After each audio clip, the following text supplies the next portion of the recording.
हाँ जी, today is the day 6 of the fast track revision series for CA Final FM January 2026 students. इसके पहले we have uploaded 5 videos in this series. The first was mutual fund, second was merger, third was my derivatives का 2 videos and the last was the portfolio management का part 1. In the last video we did the concept of portfolio management, what is portfolio management, what are the objectives, what are the different calculations of expected return, risk, systematic risk, unsystematic risk वगैरह वगैरह we read it and we solved some of the sums along with it. Today what we'll do is we'll only solve sums for the portfolio management. In this what we'll do is whatever the extra concepts are there we'll understand with this only. Okay, if you're new to this channel, a brief about me. मैं हूं अमन अग्रवाल, आपका दोस्त, आपका mentor, and I am a CA final and a CFA tutor. So let's start today with the portfolio management के questions. Again, just a disclaimer from me now for this question series is whatever questions we will do, whatever the add-ons we will receive here, like the optimal Sharpe portfolio ratio का formula, like your beta वाला कुछ calculations, कुछ भी जो extras आएंगे, ठीक है, will cover here only. बराबर. So now let's start with the question number 13. Question 11 तक हमने किया था लास्ट वाले वीडियो में. Before don't watch this video straight away, first watch the portfolio management का chapter, the part 1 of the video, then go come to this video so that you can just correlate what I am trying to say. Correct, ठीक है. चलो question number 13 करते हैं. Question number 13 में हमें क्या बोलता है? हमें बोलता है there are expected return on two stocks for particular market returns are given in the following table. मतलब दो तरह का मार्केट रिटर्न हो सकता है, 7% एंड 25%. अगेंस्ट 7 एंड 25 कैसे? बाइनोमियल मॉडल याद करो. सर आप क्यों बार बार बाइनोमियल डेरिवेटिव्स बोल रहे हो? Because this is my duty as a tutor to correlate things wherever possible. मैं ऐसा सोलली साइलोज में नहीं पढ़ा सकता कि भाई पोर्टफोलियो पढ़ा रहा हूं तो portfolio. I have to connect those things, then only you can be a good CA after you clear your CA. जब आप कहीं इंटरव्यू में जाओगे तब आप बोल पाओगे सर भाई मैंने ये यहाँ से ये कनेक्ट कर पाऊंगा. वो आपको नहीं पूछेगा अच्छा एफएम का पोर्टफोलियो वाले चैप्टर से बताओ तो क्या है, डेरिवेटिव से क्या हो तो बताओ. प्रैक्टिकल लाइफ में ऐसे नहीं होता है. बराबर. So let's understand market return मेरे को क्या बोलता है कि भाई आज कुछ भी हो, कल 7% हो सकता है या 25% हो सकता है. तो देयर आर टू सिनेरियोज. बराबर. बोलता है जब 7% होगा so that to so basically what are the things given. पहले मेरे को मार्केट रिटर्न दिया हुआ है, सेकंड मेरे को एक स्टॉक का नाम है, एग्रेसिव स्टॉक उसका नाम है, and third is defensive. Now institute यहाँ पे ये सब बदमाशी करता है. Let's you should have given A और बी, कुछ भी दे सकते थे. एग्रेसिव डिफेंसिव करना कोई नेसेसरी नहीं था. मतलब आपका बस यहाँ दिमाग के साथ ये लोग खेलते हैं ये सब में. No problem, let's think of it as A and let's think of it as B. तो क्या बोलता है, मेरे को मार्केट रिटर्न दिया हुआ है ए का, ए एंड बी. मार्केट अगर 7% का रिटर्न देगा, मार्केट अगर 25% का रिटर्न देगा, तो यहाँ पे what are the returns A and B will give, दिया हुआ है मेरे को. You are required to calculate the beta of the two stock. Sir beta तो निकालना इजी है, बराबर निकाल लेंगे सर. देन बोला expected return of each stock, हर एक स्टॉक का मतलब ए का बोलो और बी का बोलो, that is aggressive and defensive दोनों का एक्सपेक्टेड रिटर्न बोलो. If the market return is equally likely to be 7 और 25%, मतलब अगर मेरे को बोला है कि पहले what is the expected return मेरे को निकालने बोला, given the market return is equally 7% या 25% प्रोबेबिलिटी. इक्वल मतलब 50% प्रोबेबिलिटी 7% होगा, 50% प्रोबेबिलिटी 25% होगा. समझ आया? And the third question is the security market line, जो कि कैरेक्टरिस्टिक लाइन है. If the risk free rate is 7.5% and the market return is equally likely to be 7 और 25%. एसएमएल लाइन मेरे को ड्रॉ कर, मतलब लाइन का इक्वेशन लेके मेरे को बताओ, अगर the RF risk free rate, अगर आपको इंडियन गवर्नमेंट में इन्वेस्ट करना है, what is the risk free rate? 7.5% and the market return is equal to 7 और 25. तो यहाँ पे भी बोला जो मेरा मार्केट रिटर्न है, टेक इट एज 50-50. मतलब there is an equal chance of 7% and there is an equal chance of 25% for the market to give. And the last मेरे को बोला the alpha of two stocks, ये दोनों stocks का अगर कुछ वो कुछ अल्फा है तो वो निकाल के मेरे को बताओ. सम इजी है. मेरे को बताओ बीटा का फॉर्मूला क्या होता है? टेल मी बीटा का फॉर्मूला क्या होता है? हमने सीखा था y equals to alpha plus beta into x, बराबर. तो हमने क्या बोला था? 4. मेरा एक अगर मान लो मैं शॉक ए का निकालता हूँ, 4 equals to alpha plus beta into 7%, मतलब देर इज वन चांस कि भाई वो जब 4% रिटर्न देगा मेरे को मेरा स्टॉक, तब मार्केट का रिटर्न 7% है. और एक देर इज अ चांस कि 40% मेरे को मेरा स्टॉक दे, गिवन कि तब मार्केट का रिटर्न 25% है. तो यहां से मैं बीटा निकाल सकता हूँ. सर कैसे? साइमल्टेनियस इक्वेशन से. अगर आपको क्लास 2 3 का मैथमेटिक्स याद आ रहा है, बराबर, कैसे करेंगे सर?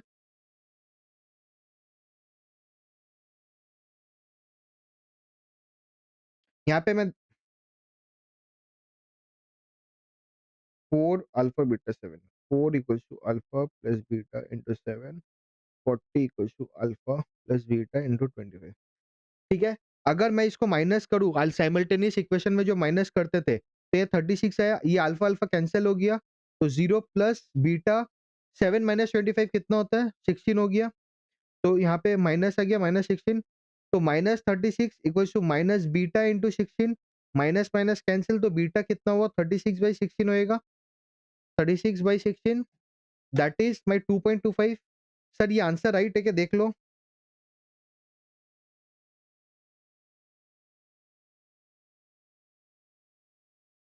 अच्छा ये 18 है, 2 होगा बराबर। समझ आया सर, बीटा निकालना समझ आया सर। आप कैसे यहाँ से बीटा निकाले, बिकॉज आप बताओ मेरे को, और कोई ऑप्शन था क्या मेरे को बीटा निकालने का। बीटा का फॉर्मूला कॉब वाला फॉर्मूला होता है, एक कोरिलेशन वाला फॉर्मूला होता है। क्या मेरे को कुछ दिया हुआ था, why I am saying this, there are some questions from a student's perspective. जब स्टूडेंट्स क्वेश्चन करते हैं, सर आपको कैसे पता चलेगा, साइमल्टेनियस इक्वेशन से करना पड़ेगा। सो मेरा आंसर रहेगा कि हमें पता है बीटा निकालना का सबसे, now this could be a very childish question, हो सकता है 1000 जन में से 5 जन का ही क्वेश्चन हो जिनका पूरा मैथमेटिक्स में प्रॉब्लम है। I am just addressing that question, क्योंकि हम जब स्टूडेंट थे तो हमारे दोस्तों में भी कुछ का ये क्वेश्चन आता था। तो that is what I am addressing you. What I am trying to say is beta का मेरा फॉर्मूला कॉप वाला फॉर्मूला, एक कुछ फॉर्मूलाज है, ठीक है। वो फॉर्मूला क्या मैं यहाँ अप्लाई कर पाऊंगा, नहीं। मेरे को बोला अगर मार्केट का रिटर्न 7% होगा तो मेरा स्टॉक का रिटर्न ये देगा, बराबर। मेरे को इतना से बोल के रखा है। Now if this is given, मेरे को एक पता रिग्रेशन लाइन बोल के एक चीज होता है, वहां से भी हम बीटा कैलकुलेट करते हैं। क्या होता है कि y equals to alpha plus beta into the market का रिटर्न। मेरा ये एक इक्वेशन है। ये इक्वेशन में अगर मैं पुट करूंगा, मेरे पास सारा डेटा है कि मेरा स्टॉक का रिटर्न क्या है, मार्केट का रिटर्न क्या है, और मेरा अल्फा नहीं पता है, मेरे को बीटा नहीं पता है। तो देयर आर टू चांसेस कि मार्केट का रिटर्न 7% होगा, 25 होगा। तो I can create two equation, और उसको अगर मैं साइमल्टेनियसली प्रूफ करूँ, साइमल्टेनियस इक्वेशन लगाऊं, तो मैं उसको बीटा को वहां से निकाल सकता हूँ। तो this is what, now how sir this, ये कैसे आपका नेचुरल आएगा, this will come with the practice. That's why I have to, there are almost in this our book, it's almost 69 to 70 questions are there, and some more 10 questions और आएंगे, 10-15 questions given only now May 23 तक। So 25 से 23 तक there are 80 to 85 80 questions around are there, ठीक है। portfolio management मैं I have chosen only 20 or 18 to 20 questions in from there, so you can imagine that whatever questions I am doing, it is a, मतलब अलग, हर एक question का importance है। So there is no question कि आप miss कर सको, बराबर। समझ आ रहा है what I am trying to say, ठीक है। सर बीटा तो समझ में आ गया निकालना। अब एक्सपेक्टेड रिटर्न मेरे को बताओ, था market return is equally likely to be 7 और 25%। तो मेरा मार्केट का एक रिटर्न बताओ, what is the expected outcome, 7 into 0.5 plus 25 into 0.5। Sir 0.5 आप कैसे बोल रहे हो, बिकॉज बोला है इक्वली चांस है, इक्वली चांस हमारे 50% प्रोबेबिलिटी है 7% होने का, 50% प्रोबेबिलिटी है 25 होने का, दैट इज 16% चांस है मेरा एक्सपेक्टेड रिटर्न मार्केट का, बराबर। अब यहाँ से मैं एक्सपेक्टेड रिटर्न अगर मेरे को दिया हुआ है, तो क्या मैं यहाँ पे निकाल पाऊंगा, हाँ से निकाल पाऊंगा। कैसे, आ जाओ देख लो। तो मैंने क्या किया था, अग्रेसिव का निकाला था, आपको किसका निकालना है, डिफेंसिव का। अग्रेसिव का देख लो, बीटा ये है, डिफेंसिव का 0.5 निकाल लोगे। नाउ मेरे को बीटा पता है, तो मेरे को फॉर्मूला पता है, बराबर है। Expected return of two stocks मेरे को बोला था, तो ठीक है। अगर मेरे को बोला एक्सपेक्टेड रिटर्न, अगर मार्केट रिटर्न इक्वल है लाइकली, तो मेरा अग्रेसिव का भी इक्वल ही होगा, मेरा डिफेंसिव का भी इक्वल होगा, बराबर है, करेक्ट है। क्योंकि अगर मार्केट बोलता है देयर इज इक्वली चांस कि 7% भी हो सकता है, 25 भी हो सकता है, तो there is also an equal chance कि मेरा अग्रेसिव और डिफेंसिव स्टॉक इक्वली रिटर्न देगा। तो 4 इंटू 50% प्लस 40 इंटू 50%, डिफेंसिव का क्या होगा, 50 इंटू 9% प्लस 50 इंटू 18%। समझ आया। Now the security market line, तो सिक्योरिटी मार्केट लाइन मेरे को क्या बोलता है, सिक्योरिटी मार्केट लाइन का मेरा क्वेश्चन क्या होता है, security market line is nothing but my RF plus beta into market risk premium, बराबर है। यही मेरा सिक्योरिटी मार्केट लाइन है। तो मेरा आरएफ दिया हुआ है 7.5%, बीटा निकालना है, मार्केट रिस्क प्रीमियम कैसे होएगा, RM minus RF. Now what is RM, sir मेरे को 16% हमने निकाला, minus 7.5, 7.5 plus beta into 8.5 this is my SML. Sir ये दोनों के लिए इक्वल होगा, दोनों के लिए यही होगा कि हाँ सर दोनों के लिए यही होगा। फिर मेरे को लास्ट क्वेश्चन क्या बोला अल्फा निकालने के लिए। अल्फा का क्या y equals to alpha plus beta into RM, ठीक है? तो मेरे को एग्रेसिव का पता है क्या होगा, क्योंकि इक्वली चांस है। अल्फा निकालना है, बीटा हमने निकाला ही था और आरएम भी हमारा निकाला था। तो 16 into 32 22 माइनस 10 मतलब ये माइनस 10 होगा एंड वैसे डिफेंसिव का निकलेगा। समझ आया क्या क्वेश्चन? क्वेश्चन नंबर 13 में कोई डाउट? क्वेश्चन 13 में do you have any doubt? Please let me no. Question 13 में कोई डाउट? नहीं सर। ठीक है, अब क्वेश्चन नंबर 15 करते हैं। अगर इस पे कोई डाउट नहीं है, बढ़िया है, क्वेश्चन 15 करते हैं। सर क्वेश्चन 15 क्या बोलता है? क्वेश्चन 15 बोलता है mister x owns a portfolio with the following characteristic. उसके पास ये फॉलोइंग कैरेक्टरिस्टिक का पोर्टफोलियो क्या है? उसके पास 2 सिक्योरिटी है, security A and security B. And वहाँ का उसका 2 फैक्टर सेंसिटिविटी है, factor 1 and factor 2। Now tell me just seeing this question, ये एपीटी का कुछ होगा या सीएपीएम का मॉडल होगा? इसने जो रिटर्न निकाला होगा that is through APM, APT या सीएपीएम, ये मेरे को बताओ। सर एपीटी कैसे? Because APT is a multi factor model and CAPM is only a market risk premium model. तो यहाँ पे जब भी बोल रहा मेरे को एक से ज्यादा फैक्टर मतलब एपीटी लगाया होगा उसने। Now why sir again all this things? Because this is the thing which will make your brain little engaging and आपको क्वेश्चन करने बोलेगा, वरना सिलेबस इज बोरिंग। कोई भी चाहे आईडीटी पकड़ लो, डीटी पकड़ लो, एएफएम पकड़ लो, every syllabus FR is also boring, audit is also boring, just the problem is we have to connect it. ठीक है, हर एक जगह जब हम पढ़ रहे हैं, ऑब्वियसली एक्सेसिव कनेक्ट नहीं चाहिए, बट एटलीस्ट हम जब क्वेश्चन कर रहे हैं या पढ़ रहे हैं, we have to connect it somewhere else, ठीक है, so that we just keep on engaging with our brain. तो सर मेरे को ये तो पता चल गया फैक्टर 1 का सेंसिटिविटी, फैक्टर 2 सेंसिटिविटी दिया हुआ है मेरे को, ठीक है? And it's free security obviously वो एक ही होगा, तो वो बोला मेरे को 10% है। नाउ सिक्योरिटी ए का एक्सपेक्टेड रिटर्न मेरे को बोला 15%, सिक्योरिटी बी का बोला मेरे को 20% and the expected return on the risk free return is 10%। It is assume that the security returns are generated by a two factor model, देखो बोला वही है। Now this two factor model is a multi factor model and it is coming from the APT वाले thing. APT arbitrage pricing theory is a subset मतलब that comes under the multi-factor model, ठीक है? If Mr. X has 1 lakh to invest and sells shorts 50,000 of security B and purchases 1,50,000 of security A, what is the sensitivity of Mr. X portfolio to the two factors? मतलब क्या बोल रहा है? X के पास एक से एक बंदा है, इसके पास 1 लाख रुपया ही है। वो 1 लाख से क्या किया? पहले तो क्या किया 50K का सिक्योरिटी B शॉर्ट किया। एंड 1,50,000 का वो शेयर खरीद लिया। ठीक है? क्या इंडिया में स्टॉक शॉर्ट सेल अलाउड है? नहीं। सर उसके पास था 1 लाख रुपए, वो कैसे 1.5 लाख का माल खरीद लिया? समझो, उसने 50,000 का माल बेचा, तो उसको घर पे पैसा आया, तो पहले से उसके पास 1 लाख था एंड 50,000 आया, तो दैट इज़ 1.5 लाख। सर आप ये क्यों समझा रहे हो? अगेन समझाना ज़रूरी है आज के डेट पे।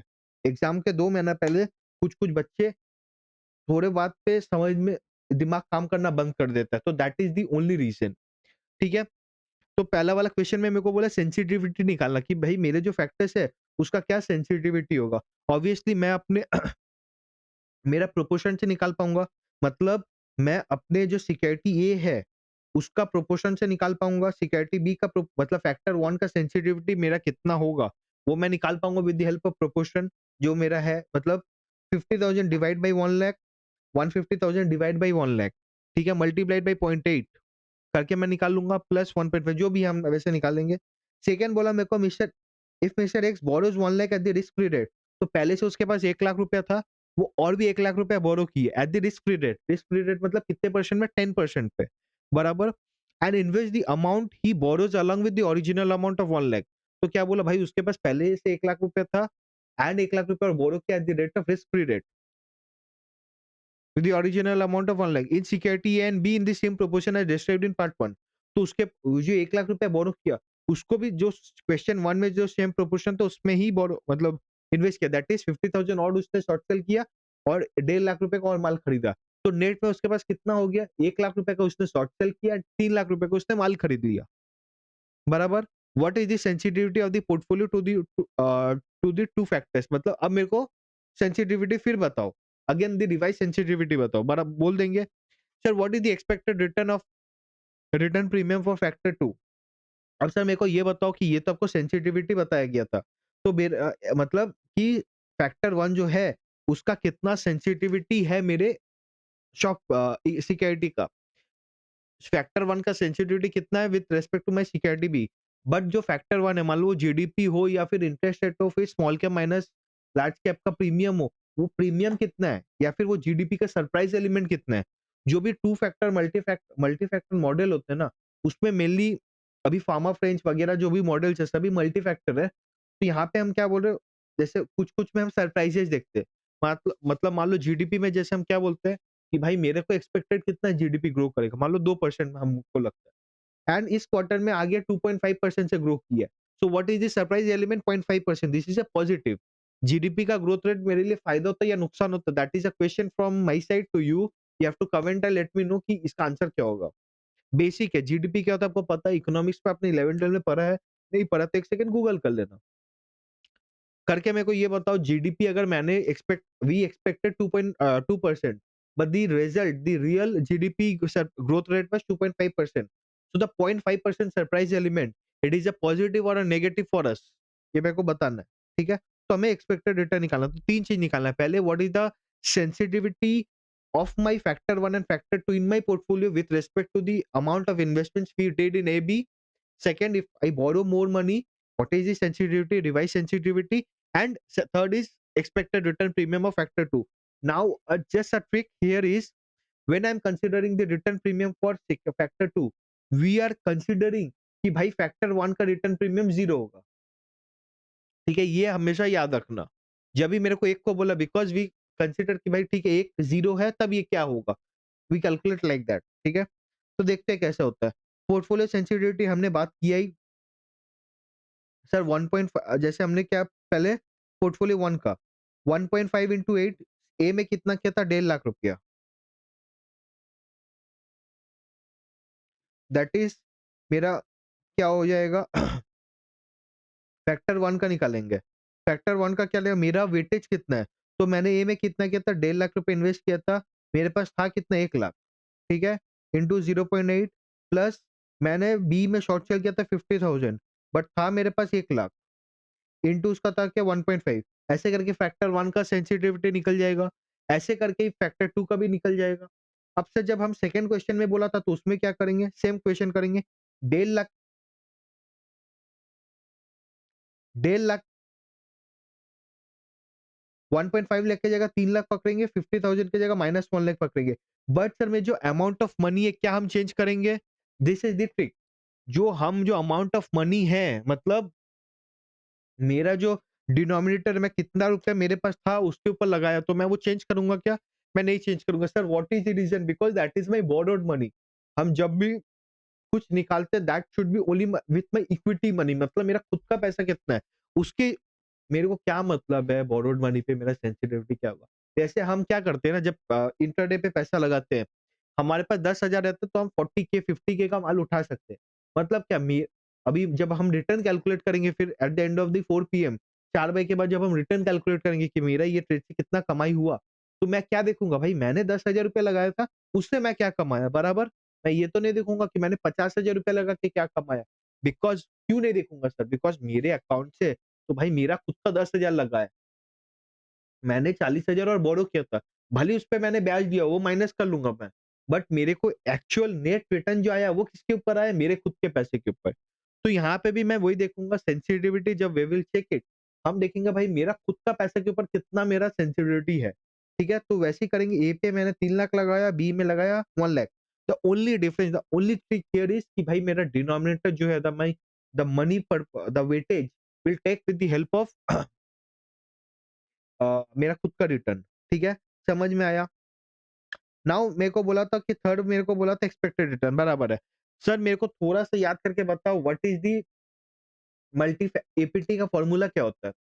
एपीटी का formula expected return equals to RF plus beta into beta into lambda 1 मतलब फैक्टर 1 फैक्ट एपीटी का formula is RF expected return equals to RF plus beta of factor 1 multiplied by lambda of factor 1 plus beta of factor 2 multiplied by lambda of factor 2। Sir beta and lambda क्या होता है? Beta is the sensitivity of that factor and lambda is the premium or the return premium of that factor. Factor could be anything, GDP हो सकता है, interest rate हो सकता है, small minus large का प्रीमियम हो सकता है और तो आपका वैल्यू स्टॉक हो सकता है, वैल्यू माइनस ग्रोथ स्टॉक कुछ भी हो सकता है, ठीक है? तो हमें सर पता था, ठीक है? तो हमने क्या किया, मेरे को ये पता एक्सपेक्टेड रिटर्न क्या है, मेरा एक्सपेक्टेड रिटर्न ए का है 15%, आरएफ है 10% प्लस 0.8 मेरा फैक्टर 1 प्लस 0.6 मेरा फैक्टर 2, ये हो गया मेरा सिक्योरिटी ए का। सिक्योरिटी बी का सेम थिंग करके हम निकाल लेंगे, बराबर। अब यहाँ पे क्या करेंगे, वी विल कंसीडर कि भाई मेरा लैम्डा 1 0 है। Now when I am saying lambda 1 0 है मतलब ये हट जाएगा, ठीक है? तो सिक्योरिटी ए का क्या बचेगा, 15 इक्वल्स टू 10 प्लस 0.6 लैम्डा 2। यहाँ से लैम्डा 2 मैं निकाल सकता हूँ, lambda 2 equals to 5 divide by 0.6, बराबर। तो यहाँ से हम लैम्डा 2 निकालिए, मतलब return premium of the factor 2 for security A, और सिक्योरिटी बी का क्या सेम होगा? हाँ सर सेम होगा, because the return premium will be same, the sensitivity could be else. समझो क्या होता है? जीडीपी का सरप्राइज़ 2 से 2.5% जो हुआ, that is same for me and you both, बराबर है ना? मेरे लिए जितना 0.5 सरप्राइज़ एलिमेंट उतना आपके लिए भी, अलग कुछ नहीं है। द ओनली एलिमेंट अलग इज़ द सेंसिटिविटी। मेरे पोर्टफोलियो में सरप्राइज़ एलिमेंट का कितना योगदान है, कितना कंट्रीब्यूशन है, वो मैं चेक करूँगा with the help of sensitivity. आपके पोर्टफोलियो में वो 0.5% का कितना योगदान है और द कंट्रीब्यूशन है, वो आप चेक करोगे with the help of sensitivity. समझ आया सर? हाँ या ना? सर समझ आया क्या? समझ आया सर? येस और नो? समझ आया? ठीक है। वैसे करके हम निकालेंगे। क्वेश्चन नंबर था ये आपका 15, बराबर। अब क्वेश्चन नंबर कौन सा करेंगे? 21। सर बीच का नहीं करेंगे, नहीं बाबू बीच का नहीं करेंगे, आप अपने, और ये जो भी मैं सीरीज अभी कर रहा हूँ क्वेश्चन नंबर 21 वगैरह, this is all as per the institute के question numbers. So if you feel whatever the balance question I am not doing, अगर आपको कोई डाउट है तो आपको क्या करना है, you know this, you have to just message me on the Telegram discussion group. I will give this the discussion group in this description link also.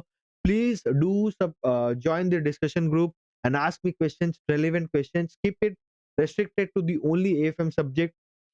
And guys, just more one request from my side. If you guys think that this videos are or this series is helping you around, okay, with your preparations, please do like and subscribe, and just motivate me to do these things more and more for you guys.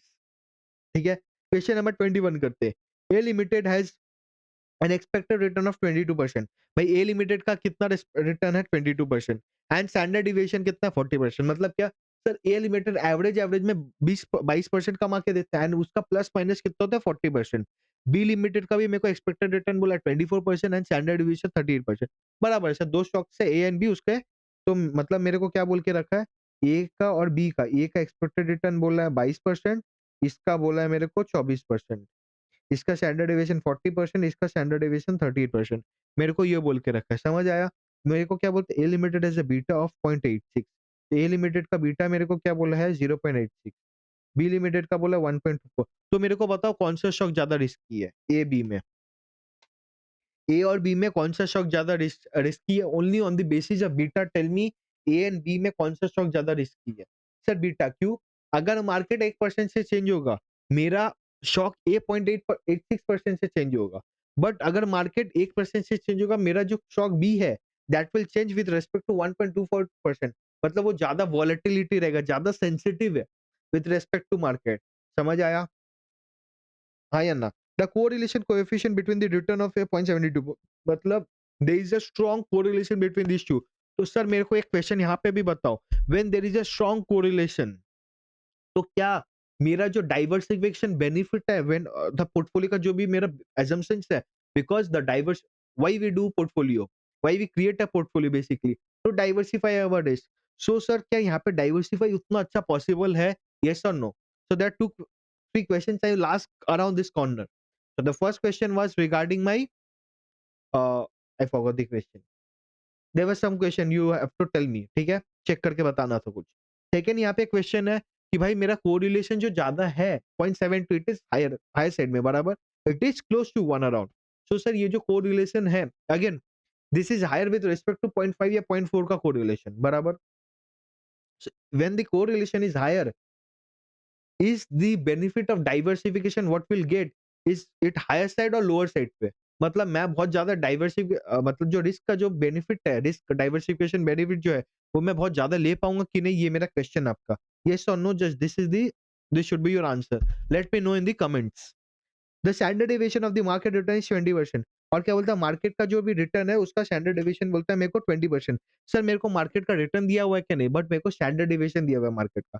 Is investing in B limited better than investing in A limited? Sir B में invest करूँ या ए में invest करूँ, वो मेरे को बताना है।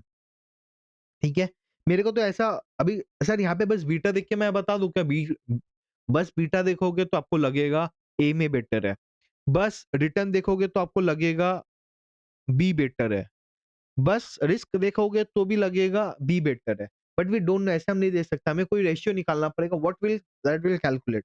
ठीक है, is if you invest 30% in B Limited and 70% in A Limited, मतलब 30% is my weightage to B Limited and 70% is my weightage to A Limited. What is your expected rate of return and portfolio standard deviation? अगर आपका B में and ए का percentage दिया हुआ weightage कि आप इतना इतना पैसा लगाओगे, तो आपका पोर्टफोलियो एक पोर्टफोलियो बन गया। अब आपका पोर्टफोलियो का एक्सपेक्टेड रेट ऑफ रिटर्न क्या रहेगा एंड आपका स्टैंडर्ड डेविएशन क्या होगा पोर्टफोलियो का। तो आपको यहाँ पे डाइवर्सिफिकेशन जो कोरिलेशन वाला जो पॉइंट है, वो यहाँ पे आपको निकालने बोलेगा। ठीक है, बेसिकली जो ए प्लस बी होल स्क्वायर का फॉर्मूला आप यहाँ पे लगाओगे। एक्सपेक्टेड रिटर्न कैसे निकालोगे, weight into the return, weight into the return. What is the market portfolios expected rate of return and how much is the risk free rate? Market portfolio जो है उसका आपको रेट ऑफ रिटर्न निकालने बोला, और RF क्या है वो बोले। यहाँ पे दो क्वेश्चन है, यहाँ पे बोला what is the market X portfolios expected rate of return, market expected portfolio का क्या रिटर्न है, आरएफ क्या है। What is the beta of the portfolio if A limited weightage is 70% and B is 30%? मतलब यहाँ पे क्वेश्चन सेम ही है। हाँ, तो यहाँ पे मेरे को बोला, पहले बोला कि बी में इन्वेस्ट करना सही है कि नहीं, फिर मेरे को बोला 30-70, फिर मेरे को बोला बीटा। ठीक है? तो अब हमें इसका आंसर देखना है। Let's see the answer. Answer क्या बोलते हैं, A limited has a lower return and higher risk than B limited. A का लोअर रिटर्न है, हायर रिस्क है, and B limited is investing in better than in A limited because the returns are higher and the risk lower. However investing in both the both will yield diversification advantage. ठीक है, basically क्या बोलता है कि भाई B limited में करो, but ये तो हमने देख लिया। ठीक है, यहाँ पे क्वेश्चन ईज़ी था बिकॉज़ क्वेश्चन क्या था, भाई मैं अगर रिटर्न देखूँ और रिस्क देखूँ तो मेरे को लग रहा है भाई भाई जो ज़्यादा रिटर्न देगा उसको ज़्यादा रिस्क अगर बोलता, मतलब 38 के जगह ये 42 होता, देन ये मैं डायरेक्ट आंसर नहीं निकाल पाता। समझो, ए, बी का मेरे को रिटर्न दिया हुआ है, तो रिटर्न जो दिया हुआ है भाई बी का हायर है। तो हम नॉर्मली क्या बोलते हैं, अगर बी का अगर रिस्क भी हायर होता, तो मैं ऐसे नहीं बोल सकता बी में इन्वेस्ट करो। तो मेरे को और कुछ देखना पड़ता है। क्या देखना पड़ता है? कोएफिशिएंट और वेरिएशन देखना पड़ता है। सीवी का जो फॉर्मूला है, उसका क्वेश्चन आएगा तो हम देखेंगे।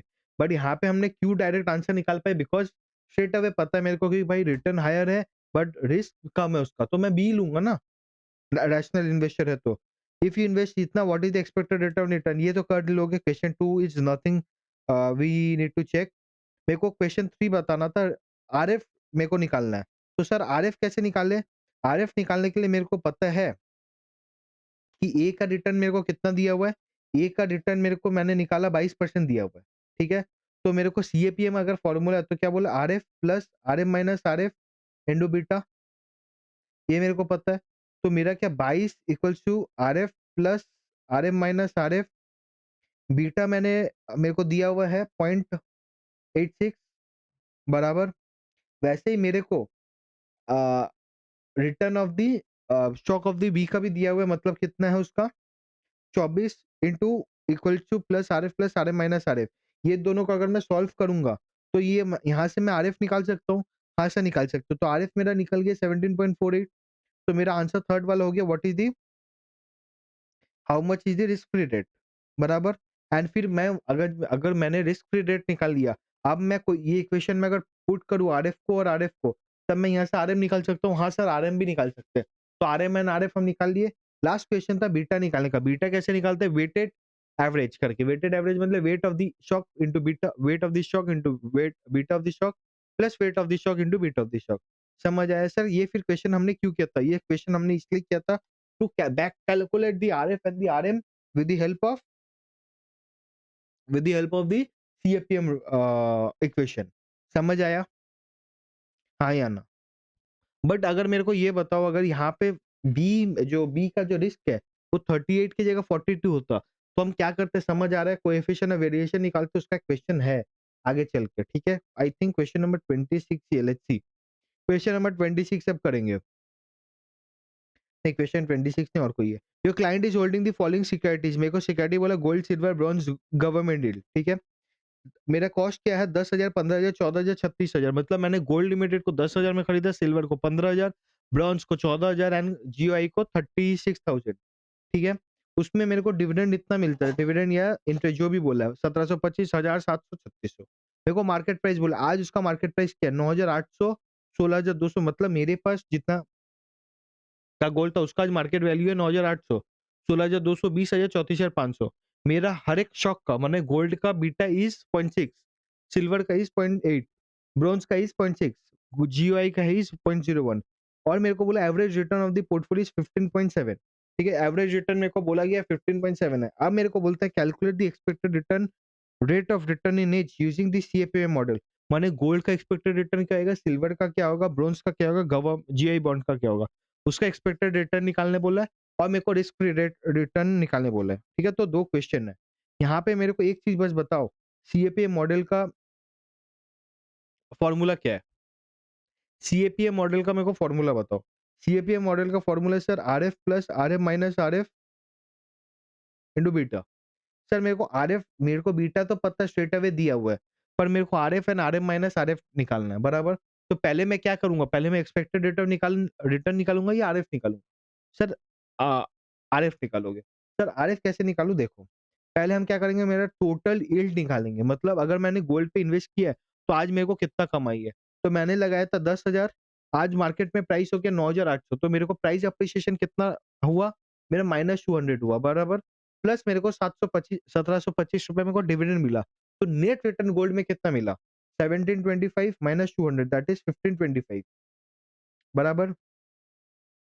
तो ऐसे करके मैं अभी मेरे को एक्सपेक्टेड रिटर्न निकालने का फॉर्मूला क्या, नॉर्मल रिटर्न। टोटल मेरा ये कितना मेरा, मतलब टोटल 7,025 प्लस 5,500, ये टोटल हुआ मतलब 12,525। ये मेरा मैंने कमाया है, ठीक है। और मैंने कितना पैसा लगाया था, 75,000 डिवाइड बाई 75,000, ठीक है। 12,525 डिवाइड बाई 75,000 मल्टीप्लाई 100, मतलब 16.7%। This my expected rate of return. Expected इतना है मेरा मार्केट का, ठीक है। This is my expected rate of return और मार्केट पोर्टफोलियो। मतलब ये इस पे अगर मैं लगाऊंगा तो भाई मेरा 16.7% ये मेरे को मार्केट में देगा। और मेरे को एवरेज रेट ऑफ रिटर्न बोला था, ठीक है। तो इक्वेशन आप क्या बोलोगे, अब बीटा का एवरेज कर लो। मतलब देखो ये जो क्वेश्चन नंबर 26 है ना, और इसका ये नीचे वाला क्वेश्चन 27 है, दोनों सिमिलर है, बस उसमें कुछ आरएफ दिया हुआ नहीं है, इस पे दिया हुआ है। मेरे को थोड़ा वेग लगता है ये सारे क्वेश्चन, ठीक है। तो कीप इट अंडर अ वेग कैटेगरी यहाँ पे, ठीक है। वेग मतलब क्या, थोड़े logical, I wouldn't say illogical है, but this type of questions are मतलब कंसेप्ट वाइज या logic wise it is little vague as per me, ठीक है। आई डोंट नो बाकी लोग क्या बोलेंगे, बट मेरे हिसाब से ये थोड़ा वेग है।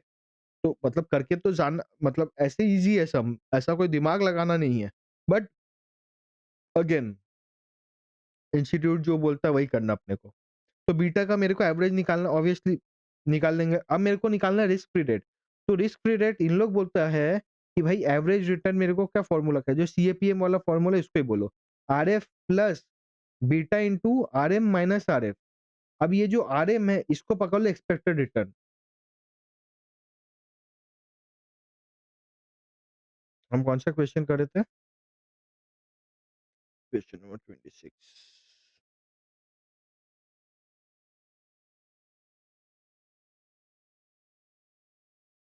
ये बोलता है मेरे को कि भाई मेरा एवरेज, मेरा देखो ये बोलता है सीएपीएम मॉडल क्या बोलते हैं, सीएपीएम मॉडल बोलता है एक्सपेक्ट,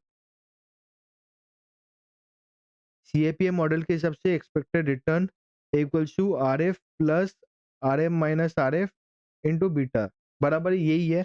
ये बोलता है आप आर एम हो गया मेरा, जो एवरेज मैंने जो रिटर्न कमाया, एक्सपेक्टेड रिटर्न वो है। तो मेरा आर एम तो मेरे को पता चल गया 16.7% है, बराबर। मेरे को बीटा भी एवरेज मैं पोर्टफोलियो का निकाल लूंगा करके, तो मेरा एवरेज बीटा भी 0.5 है। बट मेरे को अब निकालना आर एफ है, तो ये मेरा एक्सपेक्टेड रिटर्न क्या है वो भी पता होना चाहिए। तो ये मेरे को बोला गया कि average return on the portfolio, average में मैं 15.7% एक्सपेक्ट करता हूँ, ठीक है।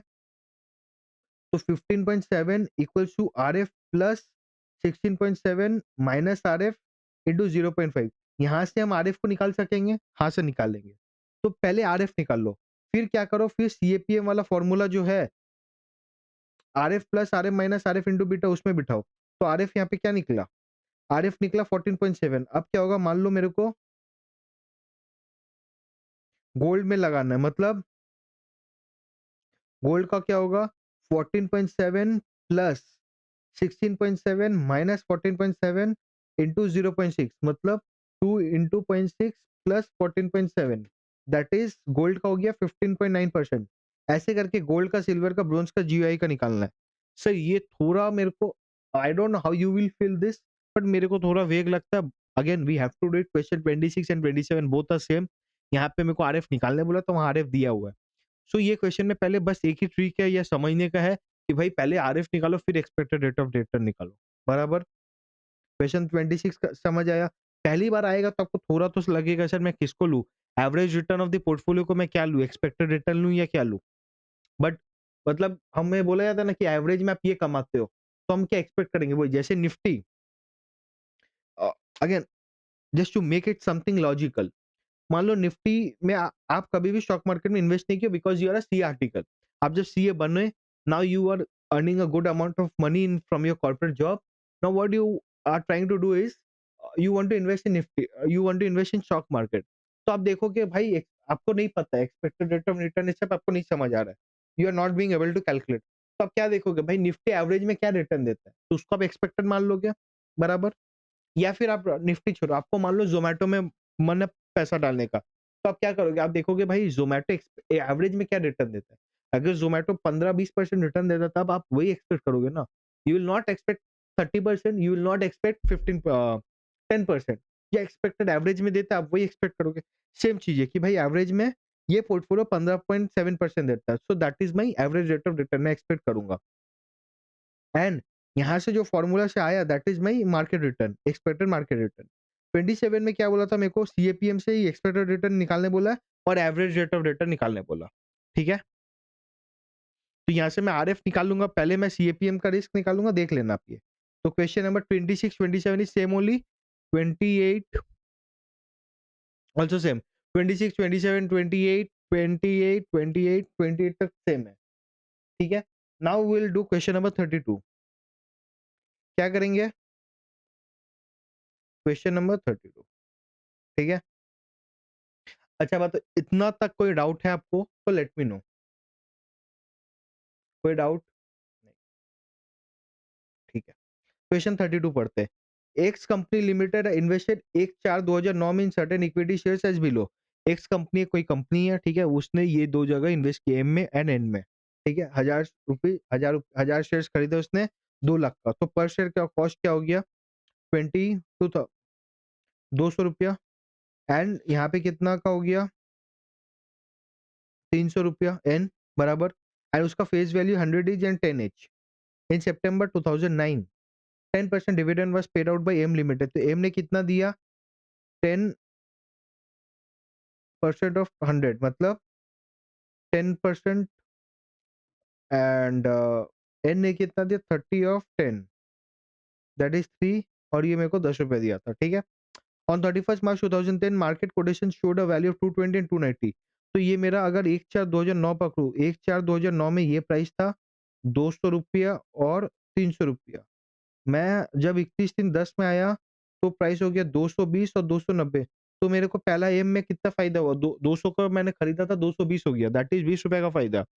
सेकंड वाला 300 में खरीदा था 290 हो गया, मैंने 10 रुपए का नुकसान रेस्पेक्टिवली।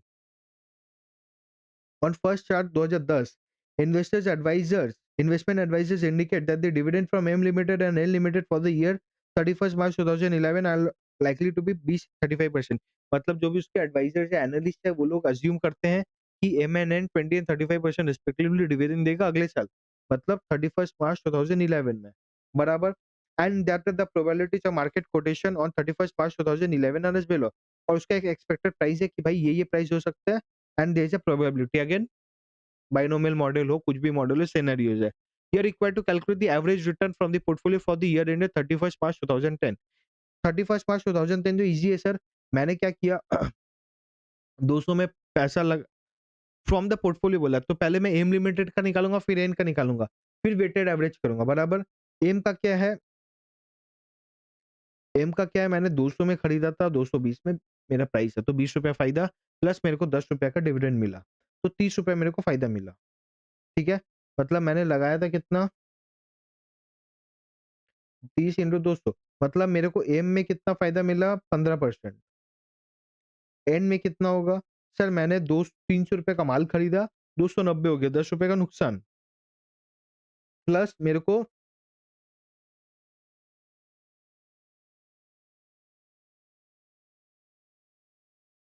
प्लस मेरे को ₹3 मेरे को मिला, तो मेरा नुकसान कितना हुआ ₹7 बराबर? 7 डिवाइडेड बाय 300 मतलब 2.33 मेरा नुकसान। तो मेरा एवरेज रिटर्न क्या हो गया? पहले मैं परसेंटेज निकालूँगा। टोटल मैंने कितना इन्वेस्ट किया सर? 2 लाख प्लस 1.5 लाख, साढ़े 3 लाख, ठीक है? अब मैं आपको एक बात बताता हूँ, ठीक है? This is the question I got from one of my students, ठीक है? जिसने क्लियर कर लिया। मतलब ही मतलब it was very helpful for him. हमने जब भी क्लास में नॉर्मल नोट्स में हमने जब भी सम किया, तो what I do is basically I explain it and उसको फिर नेक्स्ट पेज में नॉर्मल पेज पे मैं स्क्रिबल करवा देता हूँ। But when we were doing revision मैं ऐसे ही करता हूँ, ठीक है? क्वेश्चन पे ऐसे सॉल्व करता हूँ। तो उसने बोला sir when I was doing the questions ना, पहले तो उसको लगा भाई मेरे को ये क्वेश्चन आते हैं, it's similar and this is the way you should do. Basically उसने वहाँ से वो लिया कि सर जब मैं क्वेश्चन प्रैक्टिस कर रहा हूँ, मैं यहाँ स्क्रिबल कर रहा हूँ। तो नेक्स्ट टाइम मैं जब देख रहा हूँ फर्स्ट रिवीजन में उसने ऐसे किया। सेकंड रिवीजन में जब देख रहा हूँ मेरे को पता है क्या नहीं और जहाँ पे नहीं, जैसे ये सम है, इस पे मान लो उसको नहीं समझ में आया डिविडेंड वाला कैसे अप्लाई करना है, तो उसने मार्क कर लिया। So now when he is seeing the question for the second time, it is easy for him. समझ आ रहा है? क्वेश्चंस ऐसे प्रैक्टिस करो कि भाई ये लास्ट एंड मोमेंट है। आप ये तो नहीं चाहोगे कि भाई मैं बार-बार सी एग्ज़ाम में बैठूँ, बराबर हम कभी नहीं चाहेंगे। हम कभी लाइफ में नहीं चाहते कि मैं कोई भी एक फ़ेज़ में हम बार-बार रहे। We always try to grow in our phase, बराबर? Grow in our career. तो भाई जब आप क्वेश्चन नंबर 32 मान लो अपने तरफ से कर रहे हो, think of it it is the last time you are solving this sum. जितना निचोड़ना है, जितना फाड़ना है, जो भी करना है कर लो। सब कोई बोलते हैं सर नीट एंड क्लीन रख के मेरे को अच्छा लगता है। भाई नीट एंड क्लीन रख के करोगे क्या? अलमारी में ही तो लास्ट में रखना है, ठीक है? फिर एक जब सीए पास हो जाओगे, रिजल्ट आ जाएगा, बुक के साथ फोटो ही तो लेना ना, ऐसे पेज के साथ थोड़ी लोगे, वही तो लिंक्डइन पे डालोगे। See I have read so many books and have cleared it, बराबर? तो जब हमें वही करना है तो उसको निचोड़ो ना, क्यों उस बुक को ऐसे नीट एंड क्लीन रखना है? This believe me this helps a lot. जब आप एग्ज़ाम के पहले दिन या फिर आप थर्ड टाइम रिवाइज करोगे, see as and when the exam approaches आपका रिवीजन का स्पैन कम हो जाएगा, बराबर? कि फर्स्ट रिवीजन आप आई विल ट्राई कि मैंने ऐसे भी वीडियो बनाया है 3 महीने में how to make the plan for 3 month strategy, तो वो आप देख लेना। But my point is my point is कि आप जो भी कर रहे हो, ठीक है? ऐसा सोच के चलो कि जब मैं सेकंड, थर्ड टाइम रिवाइज करूँ, बस मेरे को क्वेश्चन अरे ये मेरे को आता है। जो ट्रिक है वो लिख लो, मतलब यहाँ पे जैसे 10% of 100 that is the trick. यहाँ पे मेरे को प्राइस नहीं बोला है, वो प्राइस निकालना है मेरे को, तो पेन से लिख लो, तो आपको पता रहेगा अच्छा ये मेरे को निकालना है। So these are the things it will really help you. Beat AFM, beat FR, beat any of this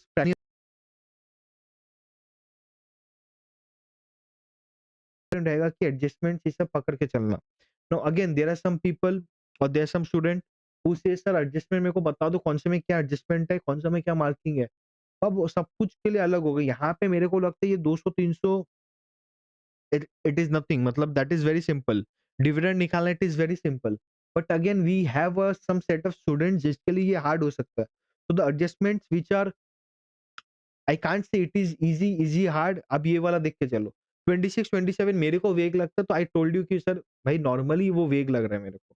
ठीक है? So what I am trying to explain you here is कि भाई जब भी आप करो, ठीक है? जब भी आप सम सॉल्व करो, कुछ भी करो, प्लीज़ मेक श्योर कि this is the last time you are doing it. And अपने आप को बिलीव दल करवाओ कि भाई यही 2 महीना है, इसमें मेरे को आर या पार होगा। And this is the truth. आप एग्ज़ाम के 1 दिन पहले क्या करो दैट इज़ नॉट इम्पोर्टेंट। वहाँ तो बस मेरे को सिलेबस को जो भी मेरे सबकॉन्शियस में उसको कॉन्शियस में लाना है। एग्ज़ाम के पहले दिन आप जो पढ़ते हो, क्या आपको लगता है आप कुछ नया पढ़ रहे हो? नहीं। The point is everything is stored in our brain. उसको बस धीरे-धीरे भाई मेरे को लाना है कि इनटू माय बेसिकली जो कैशे बोलते हैं ना, उस पे लाना है। So that it works out जब मैं एग्ज़ाम में कर रहा हूँ। बराबर? जैसे साइमल्टेनियस इक्वेशन वगैरह, क्या हमें कुछ नया सिखाया गया? नहीं। क्या हुआ, ये हमारे ब्रेन में कहीं पे एक स्टोर था। बराबर? जब हम सम की जब एक बार प्रैक्टिस किया, अच्छा ऐसे करना है। कोई आपको नया कोई नहीं सिखाएगा ट्यूटर, बराबर? So what I'm trying to explain you the thing is कि please make sure from wherever you are doing this sum, ठीक है? Make sure कि utilize that space और सब कुछ एक बार के लिए नीट एंड क्लीन रख के कोई फायदा नहीं होता है। That is what I'm trying to say, ठीक है? तो मेरे को बोला एवरेज रेट ऑफ रिटर्न, तो हाँ, तो हमने क्या किया, एम का और एन का रिटर्न निकाल लिया। अब इसको वेटेड एवरेज करो, मतलब मैंने एम में कितना पैसा लगाया था, 2 लाख डिवाइड बाय साढ़े 3 लाख, मतलब 57.14% मैंने लगाया था एम में, और 1 माइनस 0.5714 मतलब एन में लगाया था मैंने 42.86%। तो मैं क्या करूँगा, 57.14 इंटू 15 प्लस 42.86 इंटू माइनस 2.33, मतलब